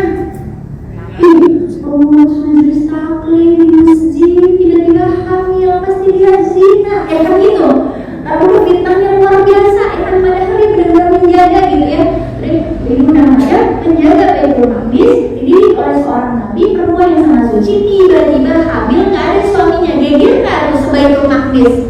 Ini biar dong ya kan gitu, fitnah hamil jangan dia zina dengan Nabi Zakaria dan segala macamnya gitu. Sebagai seorang perempuan sedih nggak? Sedih. Sebagai seorang perempuan pengen nggak membela diri? Pengen nggak membela diri? Pengen dong gitu. Tapi apa yang dilakukan Ibunda Maryam? Diam. Diamnya bukan diam biasa. Beliau beribadah dalam ihramnya. Beliau menjadikan Allah Subhanahu wa Ta'ala satu sebagai pembelanya, dua sebagai penolongnya, tiga sebagai penjaganya, empat sebagai penenang hidupnya, lima sebagai wakilnya untuk menerangkan kepada semua orang yang banyak itu yang menuduh beliau sebagai seorang yang melakukan perbuatan yang keji. Beliau benar-benar bersandar kepada Allah. Hasilnya apa? Ketika lahir, anaknya bisa bicara. Beliau nggak bilang sama semua orang, bikin konferensi pers, posting di Facebook, Instagram, TikTok, ya semuanya pokoknya bilang aku ini perempuan suci, ini memang dari Allah gitu ya. Kalau sekarang kan gitu ya, berusaha menunjukkan pada semua orang aku ini benar, aku ini perempuan baik, aku ini nggak ngapa-ngapain, kalian lihat tuh hari-hari aku gimana, aku ini perempuan baik-baik, kok kalian tega banget, pasti begitu ya kan gitu. Insya Allah perempuan pasti pengen begitu kan gitu. Beliau enggak, benar-benar diam, sibuk beribadah kepada Allah, sibuk minta pertolongan Allah, menjadikan Allah wakilnya dalam menjadi penyambung lisannya. Tolong ya Allah gitu, karena percuma orang kalau udah benci kita diem aja tetap salah, bener ya? Dan ini kita banget perempuan. Akhirnya Allah Subhanahu wa Ta'ala ketika Ibunda Maryam melahirkan, anaknya bisa bicara, lalu semua orang percaya akhirnya ya kan?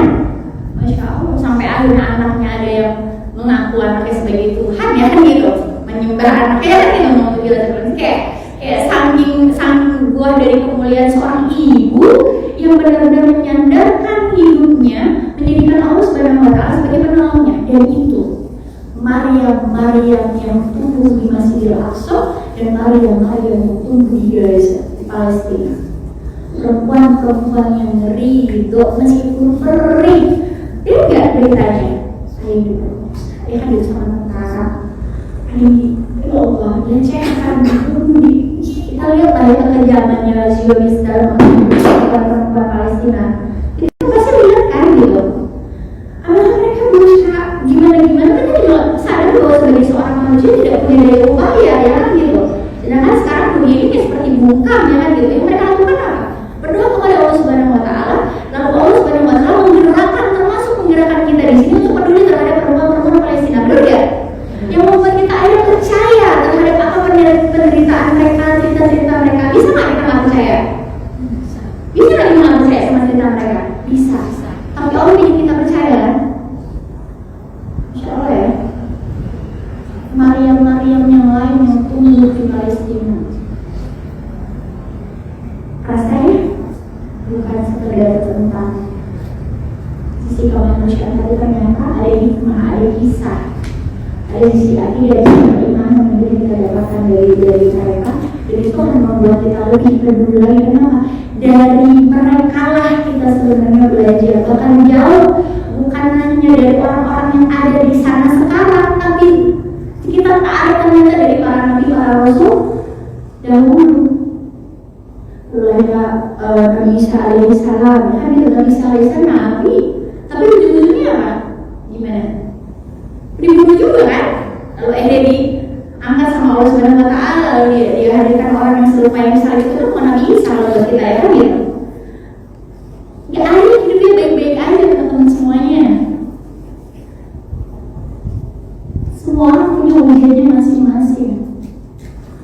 Dan makanya sebagai seorang muslimah yang kalau jadi muslimah yang berdaya, kita harus tahu dari mana kita berasal, bagaimana kisah-kisah orang-orang hebat. Sebenarnya kita beruntung sekali Allah hadirkan mereka untuk menjadi pelajaran hidup kita.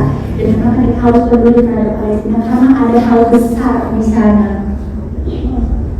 Dari sana ada tumbuh keimanan, dari sana menguat akidah kita, dari sana kita bisa belajar bagaimana menjadi seorang muslim, seorang muslimah yang Allah inginkan. Bukan tentang hasil, tapi tentang juang dan ridho dalam menerima takdir Allah. Hasilnya terserah Allah. Kapan Palestina akan merdeka, kapan Masjidil Aqsa akan membebaskan, itu terserah Allah, benar tidak? Makanya kita nggak boleh capek, kita nggak boleh lelah, kita harus terus gali ilmu. Dan saya tadi kita bukan lagi tentang kasihan ya, kesini bukan tentang kasihan teman-teman semuanya.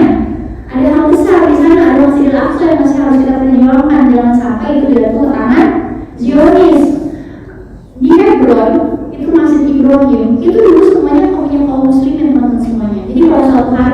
kita ke Palestina, kita ke tempatnya kawasan Nabi Ibrahim alaihissalam. Itu di sana yang tadi saya bilang ada makamnya Nabi Ibrahim, istrinya, Nabi Isa, istrinya, Nabi Yakub, Nabi Yusuf. Di sana itu satu kawasan gitu di Al-Khalil di Hebron. Tadinya tuh punya kaum muslimin. Lalu suatu hari ada orang, kalau saya dari Inggris tahun 1960 atau 19 berapa ya, itu dari sholat subuh di masjid itu, lalu ditembakin dia lagi sujud, dalam posisi sujud, itu dia masuk ke dalam masjid, ditembakin itu orang-orang yang lagi sholat subuh. Itu peristiwa berdarah banget ya Allah. Jadi semua banyak meninggal di situ orang-orang, geger lah itu dunia ya kan gitu. Tahu apa yang terjadi akhirnya dengan ya perundingan negara-negara gitu lah ya. Akhirnya itu Hebron sekarang dibagi dua, dan orang yang nembakin itu bukannya dihukum, malah dikasih hadiah. Emang dunia ini gak adil. Namanya juga dunia, kadang-kadang kita mendapatkan sesuatu hal yang menyakitkan. Gak adil banget, orang dia yang nembakin mesin kita, dia yang dapat hadiah. Sekarang mesin kita dibagi dua, kawasan Nabi Ibrahim yang untuk kaum muslimin, kawasan Nabi Yakub untuk Yahudi. Dan itu bersebelahan, cuma batasan begini doang ya. Tembok satu ada pintu itu, baliknya orang Yahudi ibadah, sebelah sininya masjid. Sekarang udah dibagi dua tuh, gara-gara peristiwa itu. Padahal itu punya kita, itu namanya juga, ya kan gitu. Agendanya sekarang yang ini harus kita ingat juga, Masjidil Aqsa sekarang pengen dijadiin seperti itu. Yang kubah abu-abu pengen dijadiin punya kaum muslimin, yang Dome of the Rock yang kubahnya emas itu ingin dikuasai oleh mereka karena mereka meyakini Temple of Solomon ada di sana. Dengan berbagai macam kisah yang sudah kita jelaskan, para nabi, para rasul di sana, bahkan dari setiap senti Masjidil Aqsa pernah dijejaki para nabi, tentang Rasulullah SAW, tentang Rasulullah SAW, apakah kita ridho? Nggak ridho. Dan kita orang Indonesia, kita bisa ke sana, teman-teman semuanya. Kalau kita masuk ke, saya kalau masih di Aqsa, senang banget itu di Dome of the Rock daripada di Iblis. Kenapa? Karena Dome of the Rock itu, ini kabar buat semuanya, tempatnya sholat perempuan. Jadi jamaah perempuan itu kalau hari Jumat sholatnya di Dome of the Rock, di kubah yang emas. Kalau hari biasa mungkin ada laki-laki sedikit, tapi kebanyakan perempuan. Dan kalau kita masuk Masjidil Aqsa, di sini ada cerita yang jaga tentara-tentara, ya, pakai senjata. Kalau kita masuk dalam Dome itu yang jaga boro-boro bawa senjata. Yang jaga siapa jemaah? Ibu-ibu tua paruh baya. Mereka bawa Quran jemaah. Senjata mereka adalah Al-Quran, dan mereka bukan sekedar holakoh untuk duduk di situ. Mereka jaga Dome of the Rock, mereka jaga Masjid Batu Syaro biar ada orang. Mohon maaf ya, kemana kaum muslimin di seluruh dunia? Saya pernah waktu itu sholat asar sendirian, gak ada orang. Dan waktu itu kayak rasanya itu kayak malu banget sama Allah Subhanahu Wa Taala, malu banget sama Rasulullah ketika melihat batu bekas tempat Nabi Muhammad SAW mi'raj gitu ya. Dan saya lihat gak ada orang, dan saya sendirian. Saya sampai akhirnya sholat taubat di situ atas nama saya dan kaum muslimin di seluruh dunia. Ya Allah, maafkan kami ketika kami benar-benar mengadakan Masjidil Aqsa. Jadi di masjid yang harusnya banyak orang, meski tidak ada orang yang sholat di sini, sholat asar. Ada imamnya. Jadi kayak itu beberapa waktu setelah sholat kan sepinya. Jadi ketika udah ada sholat berjamaah, setelah itu gak ada orang jemaah. Di asar ke maghrib itu kan pendek ya gitu. Jadi bisa berjamaah. Jadi saya mulai datang sholat asar. Orang-orang udah nggak ada. Tapi kan biasanya tetap ada namanya masjid yang dibuat kan gitu. Kiranya kan banyak yang datang gitu ya. Itu nggak ada orang satu pun. Terus mana yang lain gitu kan ya? Makanya kayak saya pengen banget ngajak teman-teman semuanya. Kalau udah umroh, yuk temenin saya kita ramein Masjidil Aqsa. Yuk kita temenin ibu-ibu paruh baya, nenek-nenek yang pada hafal Quran, yang mereka ada cerita. Kita pun di sini sebenarnya bukan sekedar hafal Quran. Kita di sini mau nanti dia sekali kita jadi berdoa, kita juga buka syarat biar ada orang, biar gak ribut sama mereka. Dan kenapa harus jaga di sana? Gini deh teman, kalau nggak ada kisah yang tadi saya ceritakan, kisah Nabi Ibrahim, Nabi Daud, Nabi itu sampai Nabi Isa, kalau nggak ada mereka yang berjuang untuk itu, dan masih tidak sampai sekarang ya. Dan ini adalah PR kita semuanya untuk terus melanjutkan apa yang masih di PR buat kita, membebaskan Masjidil Aqsa. Ini adalah PR kita untuk bukan sekedar kita harus menjaga, tapi ini bagian dari kita peduli sama agama kita sendiri. Ini bagian kita peduli sama diri kita sendiri, karena dari mereka kisah-kisah yang ada di balik Masjidil Aqsa itu kita belajar hidup sesuai dengan apa yang Allah mau. Hidup ini bukan semuanya kita ya kan gitu. Jadi kalau kita belajar Allah datangkan ini ujian tentang Masjidil Aqsa, tentang apa yang terjadi di Palestina, sebenarnya untuk diri kita sendiri. Menemukan rasa peduli kita bahwa ada hadis kan dalam siapa yang tidak peduli terhadap kaum muslim, bukan bagian dari itu. Sedangkan kita mengakuinya jadi seorang muslim. Muslim itu bukan yang egois mikir diri sendiri loh. Masya Allah, teman-teman pernah mikir nggak? Islam itu adalah ajaran agama yang tidak pernah mengajarkan dirinya egois, nggak peduli sama orang lain, nggak peduli sama saudaranya, itu nggak ada.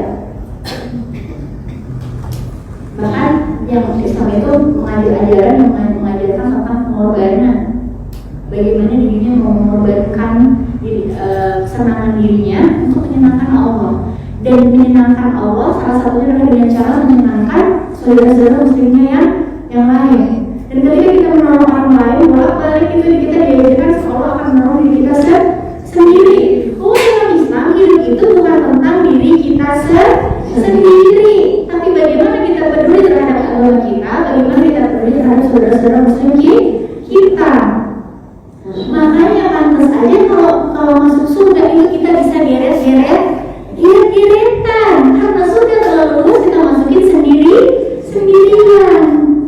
Dan Masjidil Aqsa kita bisa belajar hidup. Dan kalau itu hancur itu gimana kita mau ingat-ingat ya kan gitu. Megahnya, tanggungnya itu kan kayak begitu kita lihat mereka bukan tentang kasihan, tapi bukan kita harus takut, kita harus kuat, kita harus bela agama kita. Bahwa hidup ini bukan tentang diri kita sendiri, tapi juga bagaimana kita belajar hidup dari suri kita yang lain. Untuk apa? Biar kita nanti sama-sama bisa berkumpul memandang wajah Allah Subhanahu wa Ta'ala di dalam surga. Masya Allah, Subhanallah.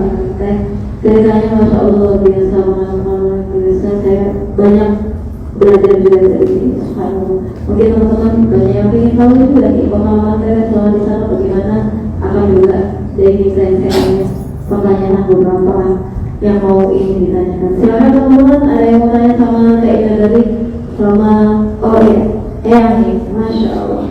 Padahal Eyang.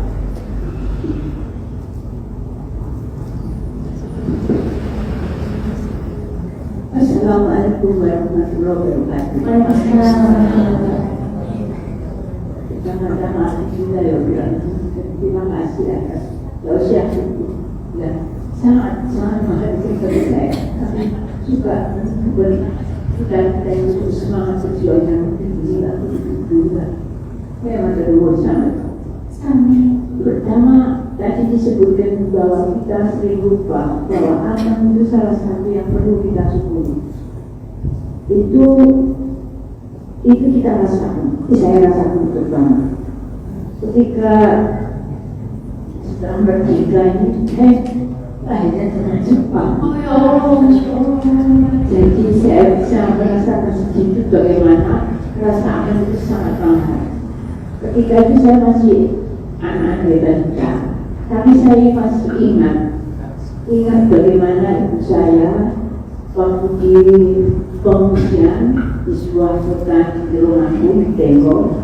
Di situ itu yang pertama yang saya ingatnya ketika saya disunat suami dengan adik saya, kemudian lewatlah itu tentara yang digotong oleh petani dengan simpan bambu atas itu ya, bambu, terus itu kan kelihatan tangannya itu melewati, jadi jangan seperti ini. Kemudian saya ditarik karena ada pesawat yang berputar-putar akan mengebom. Jadi kalau dulu pesawat itu kalau mengebom berputar-putar dulu, dan kita ditarik perlindungan. Itu yang saya rasakan aman, itu di situ kita perlindungan aman itu di situ. Dan pertanyaan saya tadi kan disebutkan bahwa di masyarakat tadi kan sepi, tidak ada orang ya Bu ya. Itu kok saya sangat prihatin, apakah di sekitar orang-orang ya misalnya negara Arab di situ apa itu tidak ada semacam, saya tidak tahu gitu ya, karena tidak bisa belajar. Apakah perhatiannya seperti apa gitu? Dan di sini merasa juga sekarang dengan adanya aktivitas yang membangkitkan semangat yang lebih lagi untuk kita dengan contoh itu kita menekuni agama kita ada Iya, memang Masjid Al-Aqsa itu kan Palestina kan sedang dijajah oleh Israel ya. Kalau kita mau ke Palestina, otomatis kita akan di bawah kekuasaan, juga di bawah pengawasan Israel. Jadi kayak kita kalau mau ke suatu negara kita ada visa namanya kan. Kita order visa dulu, kalau visanya approve, visanya disetujui, kita bisa masuk. Sayangnya negara-negara Arab itu tidak bisa masuk dan tidak diizinkan untuk masuk ke Palestina oleh Israel. Jadi misalnya Palestina itu kan berada di tengah-tengah antara Jordan, Mesir, Saudi, Qatar, misalnya Abu Dhabi, negara-negara Arab. Negara-negara Arab dilarang oleh Israel untuk masuk ke Palestina. Misalnya pun mereka apply, misalnya pun mereka meminta izin, request meminta visa, izin untuk datang ke Palestina, itu ditolak sama Israel. Tidak bisa masuk. Turki masih bisa masuk. Amerika, Inggris, ya banyak banget ketemu orang Inggris. Afrika itu bisa masuk. Tapi kalau negara-negara Arab itu tidak diizinkan masuk ke sana. Mereka pengen banget, bahkan Jordan sama Palestina itu jaraknya cuma 30 menit kalau dari border ya kan gitu. Dekat banget, tapi nggak bisa masuk. Perbatasan tidak bisa masuk karena tidak diizinkan oleh Israel negara-negara Arab untuk masuk Palestina. Kita orang Indonesia bisa masuk Palestina. Kita tinggal request, kita minta visanya. Nanti kalau visanya approve, visanya disetujui, maka kita bisa ke Palestina. Kita bisa masuk ke Masjidil Aqsa. Tapi kalau visanya ditolak, di-reject, misalnya ya udah kita nggak bisa. Dan tidak semua orang bisa dengan mudah masuk ke Palestina, termasuk orang Indonesia. Jadi biasanya kalau anak-anak muda itu ditolak sama mereka. Tapi kalau yang kalau kita kemarin saya pernah kayak kelahiran 90 ke atas itu ditolak sama mereka biasanya. Saking mereka takut kalau yang datang anak-anak muda nanti melakukan perlawanan. Jadi biasanya yang di-approve itu orang-orang yang yang udah 30-an, 35 ke atas lah gitu. Tapi kalau usia 20-an tuh jarang sekali gitu. Jadi kita insya Allah bisa ke Palestina. Makanya kayak saya pengen banget dari sini semuanya kalau udah umroh, kalau bisa ke Palestina, ke Masjidil Aqsa, ramaikan gitu. Gak ada yang mustahil. Kalau kita punya niat, Allah akan kasih jalan kok insya Allah gitu. Ada yang bilang, nggak, saya nggak mau kalau Palestina belum merdeka. Kalau saya menghargai jawaban masing-masing gitu ya. Ada yang saya nggak mau kalau belum merdeka gitu, karena itu kan pakai visa Israel gitu ya. Tapi saya menghargai keputusan itu. Tapi kalau saya sendiri saya memilih untuk datang karena ibarat misalnya nih ada saudara kita di seberang pulau lagi dibantai, dibunuh, terus kita di seberang pulau yang lain cuma ngeliatin, dan kita harusnya bisa sewa kapal untuk sewa kapalnya musuh untuk berangkat ke sana, nyelamatin saudara kita, baru kita berperang. Saya memilih yang saya nggak apa-apa nyewa kapalnya musuh, saya bayar kapalnya musuh, tapi saya bisa selamatin saudara saya di sana, saya bisa membesarkan mereka, lalu kita pulang dan kita telah baru berjuang untuk mengalahkan musuh-musuh kita. Jadi kalau saya termasuk yang ayo berangkat, karena itu berjuang, karena Masjidil Aqsa itu gini, kita nggak bisa ke Gaza untuk bawa senjata loh jemaah. Tapi kita bisa datang ke Palestina, kita bisa ke Masjidil Aqsa, duduk aja tuh, kita ribat. Nah, kita ribat. Ribat itu arahnya jihad kan. Dulu kan nemenin si ibu-ibu yang pada waktu Quran, itu mereka senang banget. Makanya kalau kita datang ke sana, mereka tuh kayak welcome home. Sapaannya tuh welcome home. Karena apa? Karena nanti akhir zaman tuh kita di sana semua orang masyarakat di sana ya gitu. Tempat berkumpulnya kaum muslimin di akhir zaman tuh di mana? Di sana di Masjidil Aqsa. Makanya kalau kita ke sana, sapaan mereka itu welcome home. Selamat pulang ya gitu. Kamu lagi pulang nih gitu. Dan itu kayak iya ya, rasanya tuh kayak ya Allah gitu, iya ya pulang gitu. Karena di sana nanti kita kumpul. Jadi kalau tadi yang mustahil gitu ya, minta sama Allah bisa diizinkan sebelum meninggal sekali aja ya Allah bisa sujud di Masjidil Aqsa. Tidak Allah bumi para kita bisa. Masya Allah, dari itu ya kalau kita seperti ini, mudah-mudahan Allah mengangkat kita semua dan sujud bareng-bareng. Alhamdulillah, terima kasih. Amin.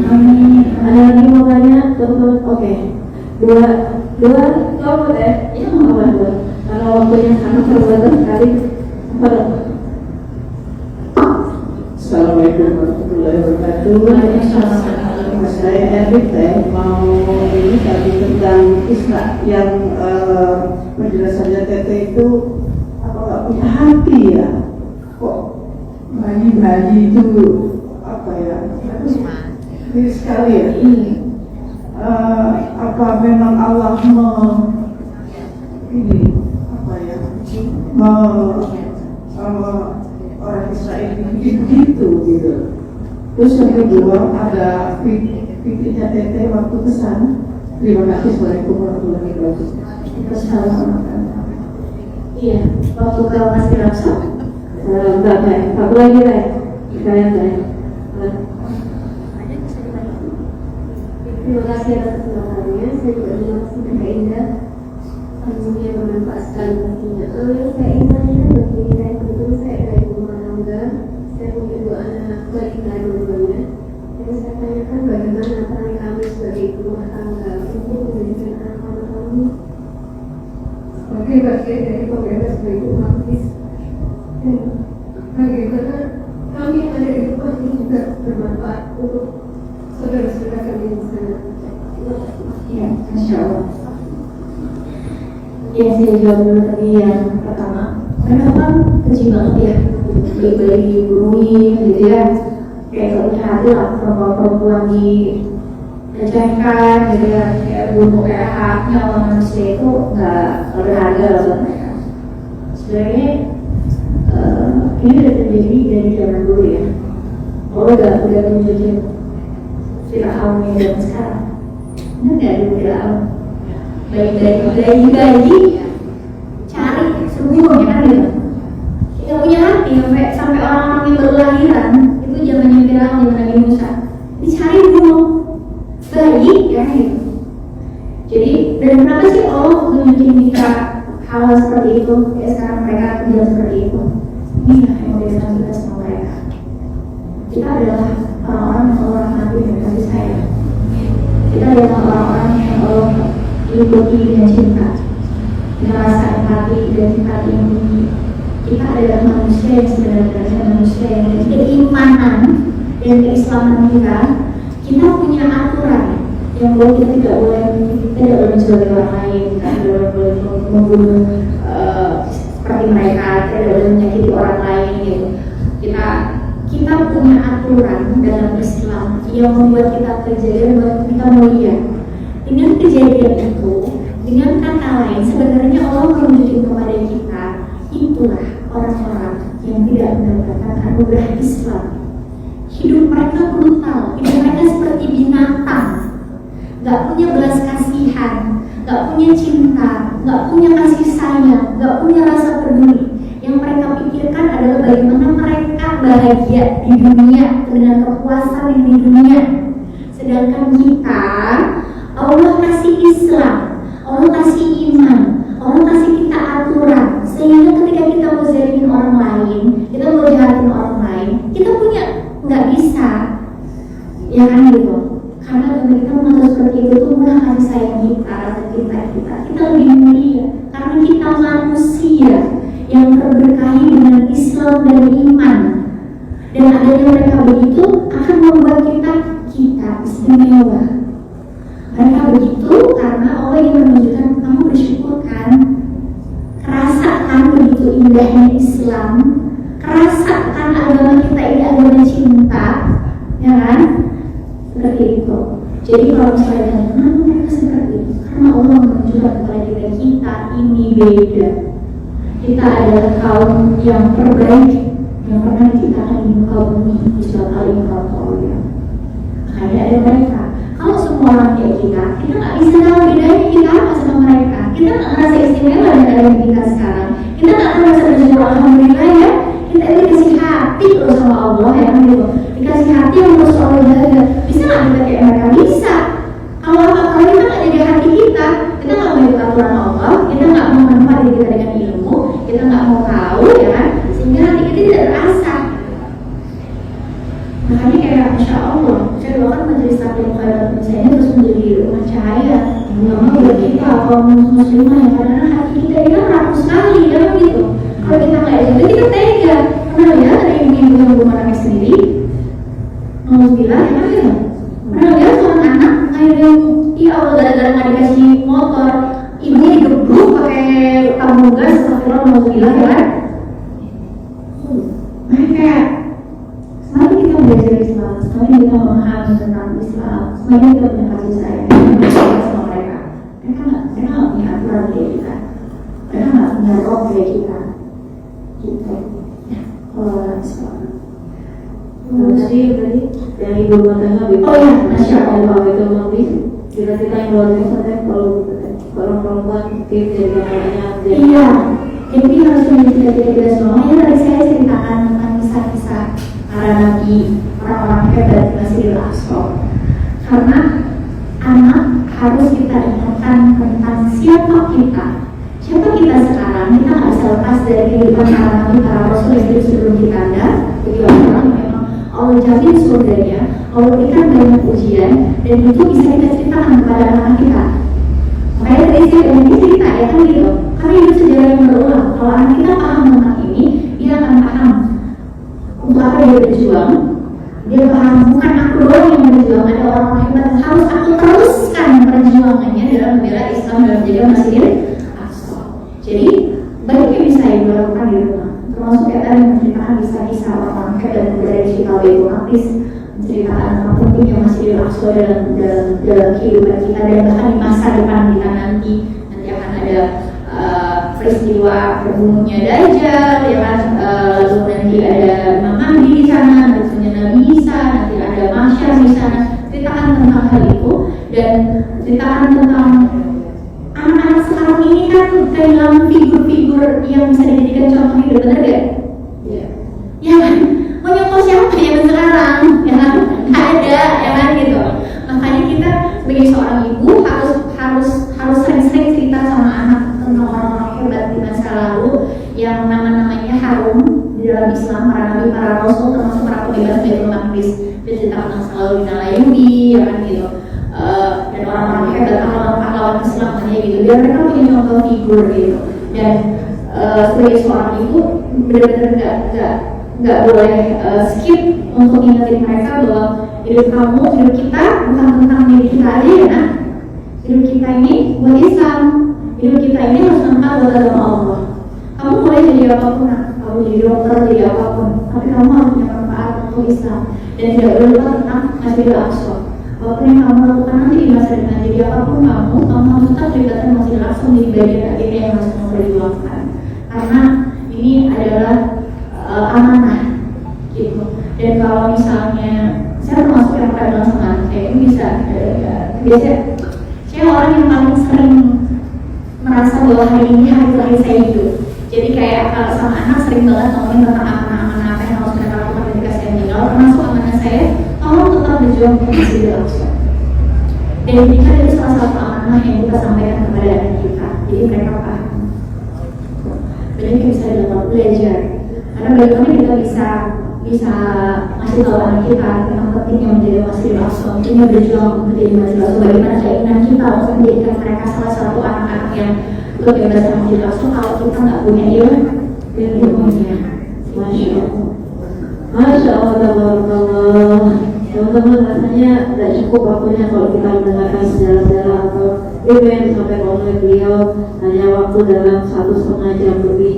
Perlu waktu yang lebih panjang lagi. Kenapa? Kalau kita belajar tentang sejarah, kita akan mengerti jadi diri kita sendiri, ya.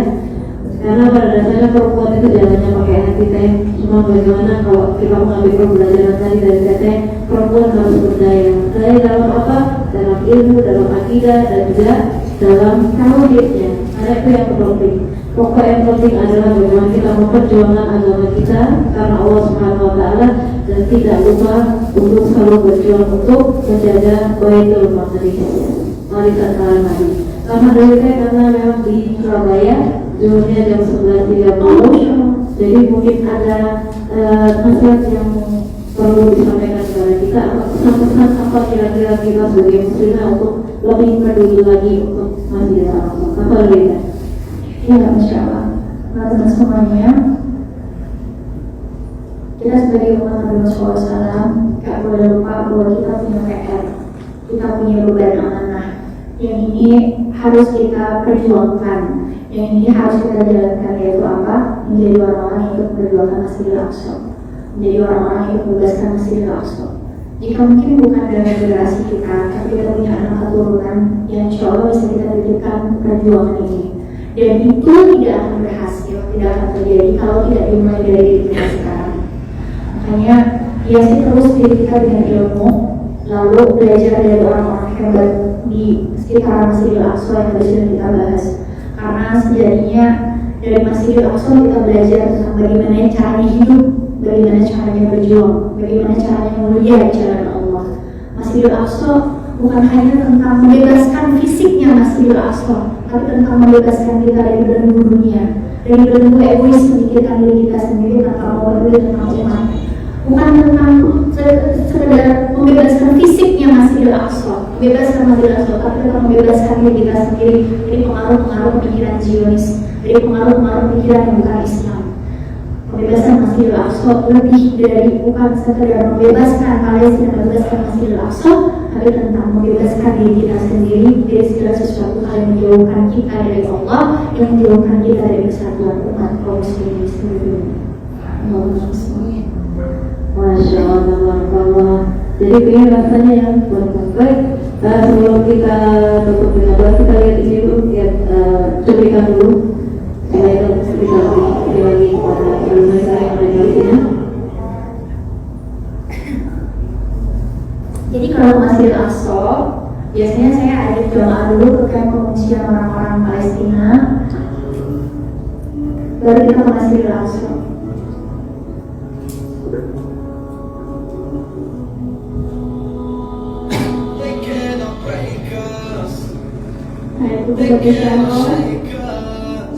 Dan semua itu kawasan Masjidil Aqsa. Meskipun kita sholat di luar, kita sholat di pohon, ada pohon-pohon, semuanya Masjidil Aqsa. Dan di sini ada batu tempat di mana Nabi Muhammad SAW Mi'raj. Namanya Batu Syahram.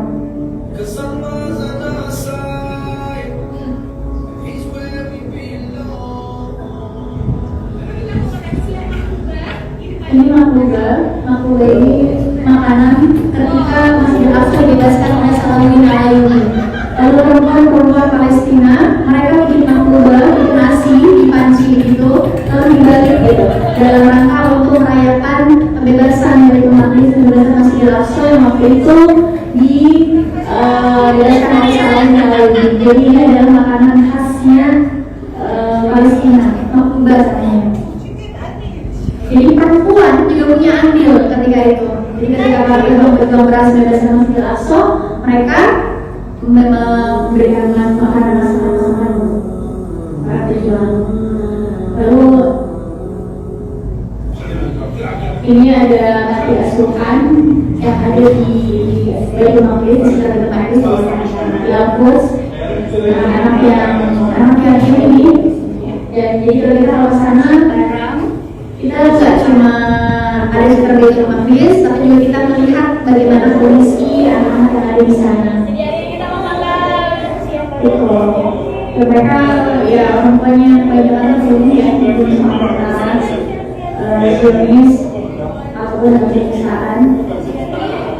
Dan biasanya kita kalau ke sana bukan untuk wisata, ini yang harus kita camkan. Kita ke Palestina untuk wisata, tapi untuk berjuang, untuk membersamai, memberikan pelukan, bukan sekadar untuk memberikan uang. Jadi memberikan cinta, kasih sayang gitu. Dan semua orang datang ke sana mau berusukan. Jadi kalau yang selalu ada teman-teman nanti kemudian saya temuin, kita akan ketemu dengan mereka. Nah ini yang tadi nasi saya bilang, masuk nasi yang kita bagikan di Gaza yang tadi saya bilang anak kita dia makan 1 jam kemudian dia meninggal karena roket. Bentuknya seperti itu, kayak nasi, ayam, makanan sederhana, tapi buat mereka itu luar biasa karena nggak tiap hari dapat.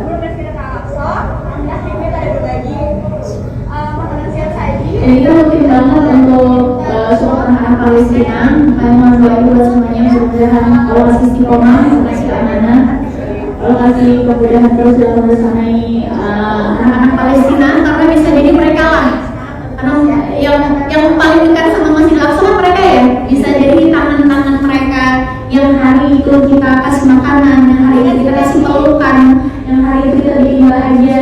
Bisa jadi mereka lah yang nanti ada di garda depan dalam membebaskan Palestina, karena mereka paling dekat dengan Masjidil Aqsa.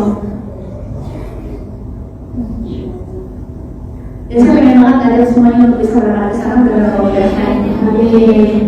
Baik, jadi untuk berjuang putih itu tidak bisa sendirian, harus berjamaah. Berjuang apa? Berjuang waktu, materi, pikiran, jiwa dan raga. Teman-teman, ini adalah bulan Muharram, bulan salah satu bulan yang diharapkan oleh Allah Subhanahu Wa Taala. Teman bisa membuat program kayak Ida dalam program Jacob Sport Foundation. Jadi ini semua sudah tertera di sini. Mungkin teman-teman nanti bisa bertanya lebih lanjut. Lagi kira-kira apa sih program-program yang sudah ini anak yang tadi saya ceritain. Nah, jadi waktu itu karena sekarang saya lagi bertanya sama Desi Adamika, jadi kita patungan untuk kirim makanan di sana. Dan coba lihat lagi dulu wajah anaknya yang tadi. Nah ini Qadarullah tuh pas lagi ambil makanan kita video, karena pas kita tanyain kan kita matiin yang di sana. Tapi sejam kemudian meninggal. Saya waktu cerita ke Desi Adamika tentang ini juga kita ada nangis dalam yang ya Allah gitu. Doain kami semua istiqomah dan saya pengen ngajak semuanya gitu. Kita peduli karena apalagi sekarang itu harga tinggi banget di sana. Biasanya tuh kalau kirim maaf kayak misalnya kayak 35 juta kita bisa dapat makanan. Kalau sekarang saya sampai ditolak nggak bisa, kita nggak dapat apa-apa. Kasian kalau ini cuma dapat sedikit gitu. Akhirnya kayak nangis sendiri ya. Aduh banyak banget kirim makanan gitu bulan ini gitu. Kayak di sana mahal banget bergantung aja gitu. Satu karung itu tuh bisa sekitar 5 jutaan. Mahal banget gitu, dan di sana barangnya juga langka gitu. Jadi kayak ketika ada baru mahal banget. Jadi semuanya sebenarnya saya tuh lagi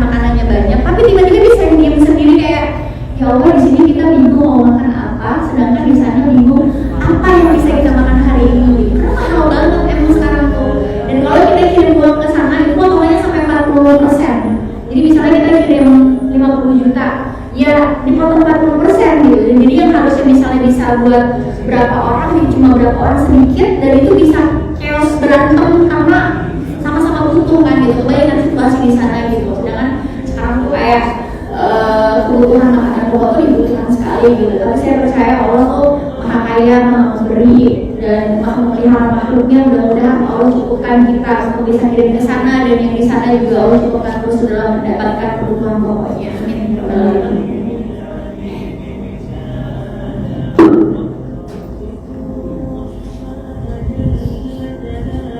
Terakhir itu kita kirim jilbab, pakaian. Saya tanya, lagi butuh apa? Tapi yang dananya nggak terlalu besar gitu kan. Karena kami juga sudah bukan yayasan yang besar banget, tapi kayak saya percaya walaupun sedikit, Allah tuh lihat bukan besar kecilnya, tapi kita mau kasih apa enggak, kita butuh apa enggak. Sedikit waktu mereka bilang mereka lagi butuh baju sholat, jadi baju pakaian baju kayak kita pakai baju syari gitu lah gitu. Karena baju mereka banyak yang terbakar, banyak yang hilang karena ada kebutuhan yang gitu, sehingga mereka cuma pakai baju yang berbeda. Sehingga kemarin mereka kayak request, boleh nggak uangnya yang ini buat baju sholat gitu. Sedangkan selalu kan kayak utama ya kan, mereka akan sering alhamdulillah ya kita kasih baju sholat. Masya Allah.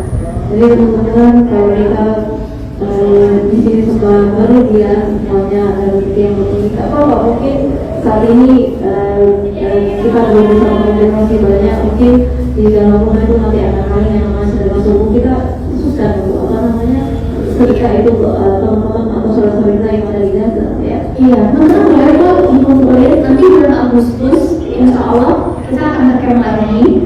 Dan sekarang ke Al-Aqsa, kita mau ke Al-Aqsa, biasanya kita bantu ulama-ulama di sana. Karena mereka setiap bulan mereka harus bayar denda sekitar 2.000 sampai 3.000 dolar agar mereka nggak langsung ke penjara.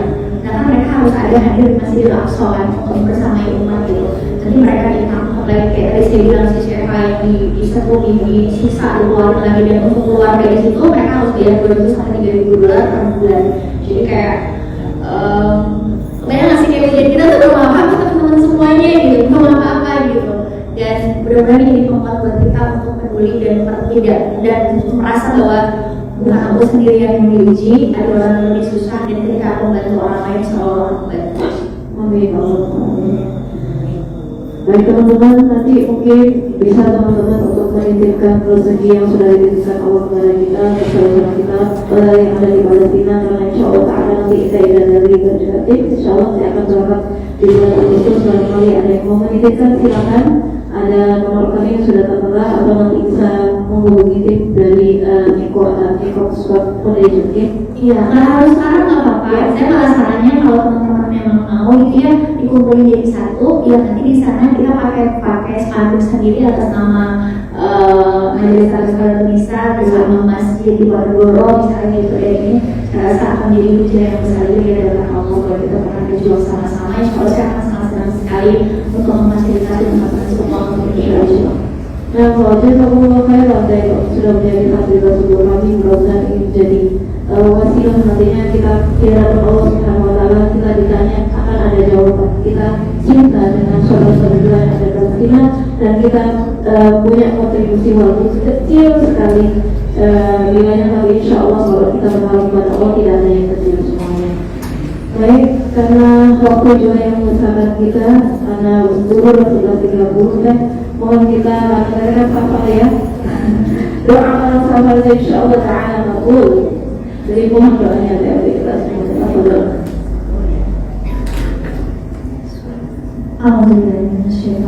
Bismillahirrahmanirrahim. Alhamdulillahirabbil alamin. Ya Allah ya Rahman ya Rahim ya Zalzal ya Ikram ya Hayyu ya Qayyum. Allahumma salli wa sallim wa barik ala Muhammad wa ala ali sayyidina Muhammad. La ilaha illa anta subhanaka inna kunna minadh dhalimin. Rabbana zalamna anfusana wa illam taghfir lana wa tarhamna lanakunanna minal khasirin. Rabbana la tuzigh qulubana ba'da idh hadaytana wa hab lana min ladunka rahmah innaka antal wahhab. Allahumma inna nas'aluka al-jannata al-firdaus wa ma qarraba ilayha min qawlin aw 'amal wa na'udzubika minan nar wa ma qarraba ilayha min qawlin aw 'amal.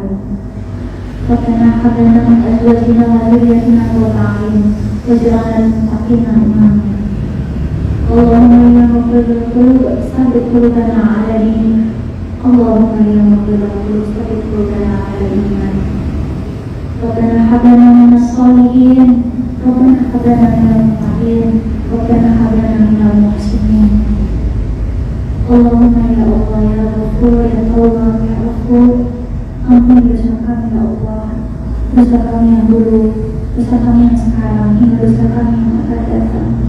Maafkan kami ya Rabb atas segala dosa-dosa yang kami ingat maupun yang kami lupa. Kami sadar ya Allah begitu banyak dosa yang telah kami lakukan. Tapi dengan kelalaian dan kelupaan kami, kadang-kadang kami bahkan lupa pernah melakukan dosa apa.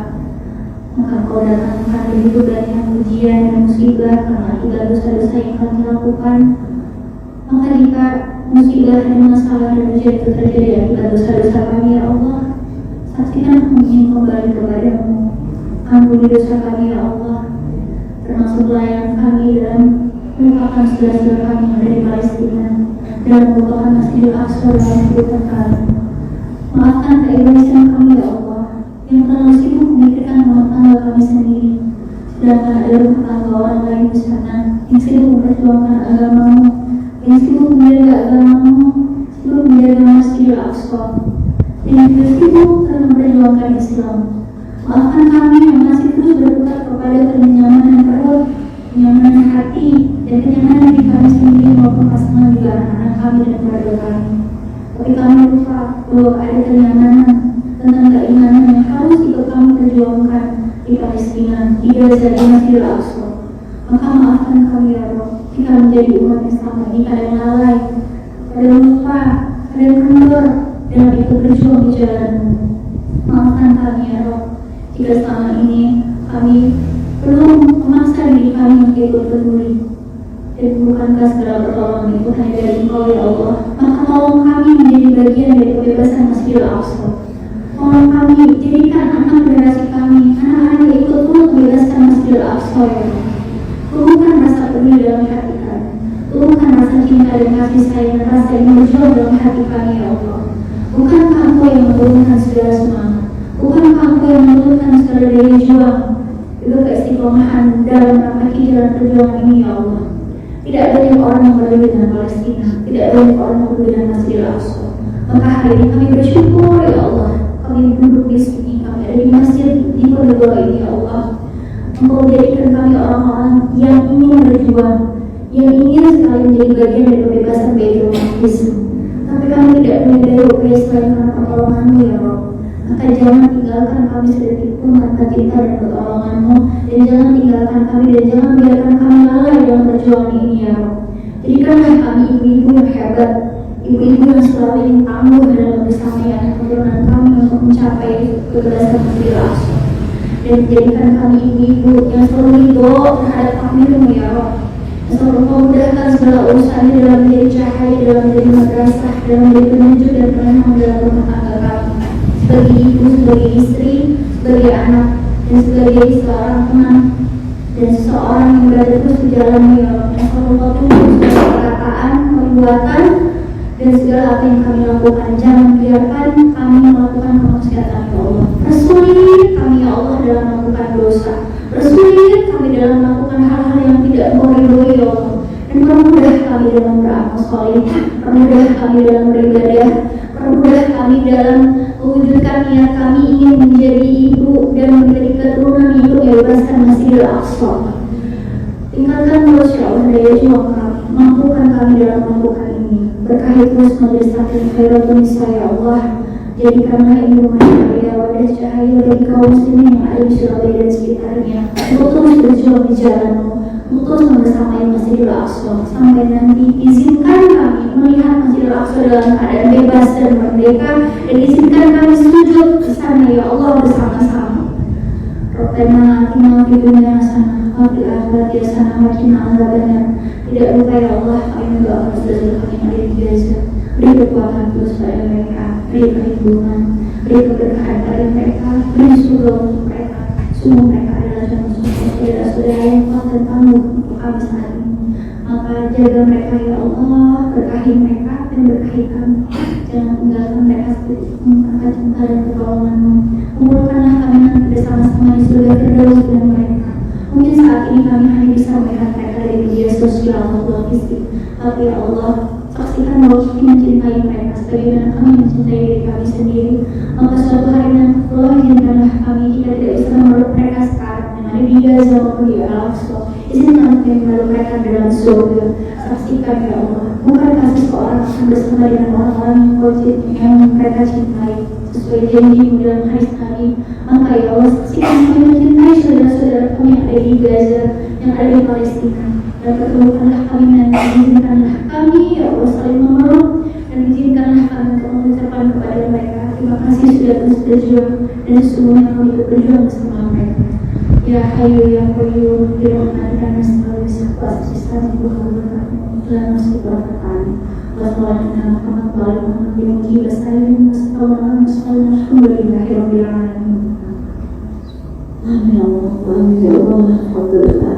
Jazakallah khairan atas ilmunya hari ini. Ini membuat kita semuanya untuk kita khususnya kaum muslimah untuk kita berpendidik agar kita berjuang bersama-sama dalam membebaskan Masjidil Aqsa. Amin. Baik, demikianlah kajian kita hari ini, spesial banget. Mudah-mudahan apa yang disampaikan beliau jadi manfaat untuk kita semuanya. Mari kita tutup kajian kita hari ini dengan bacaan istighfar.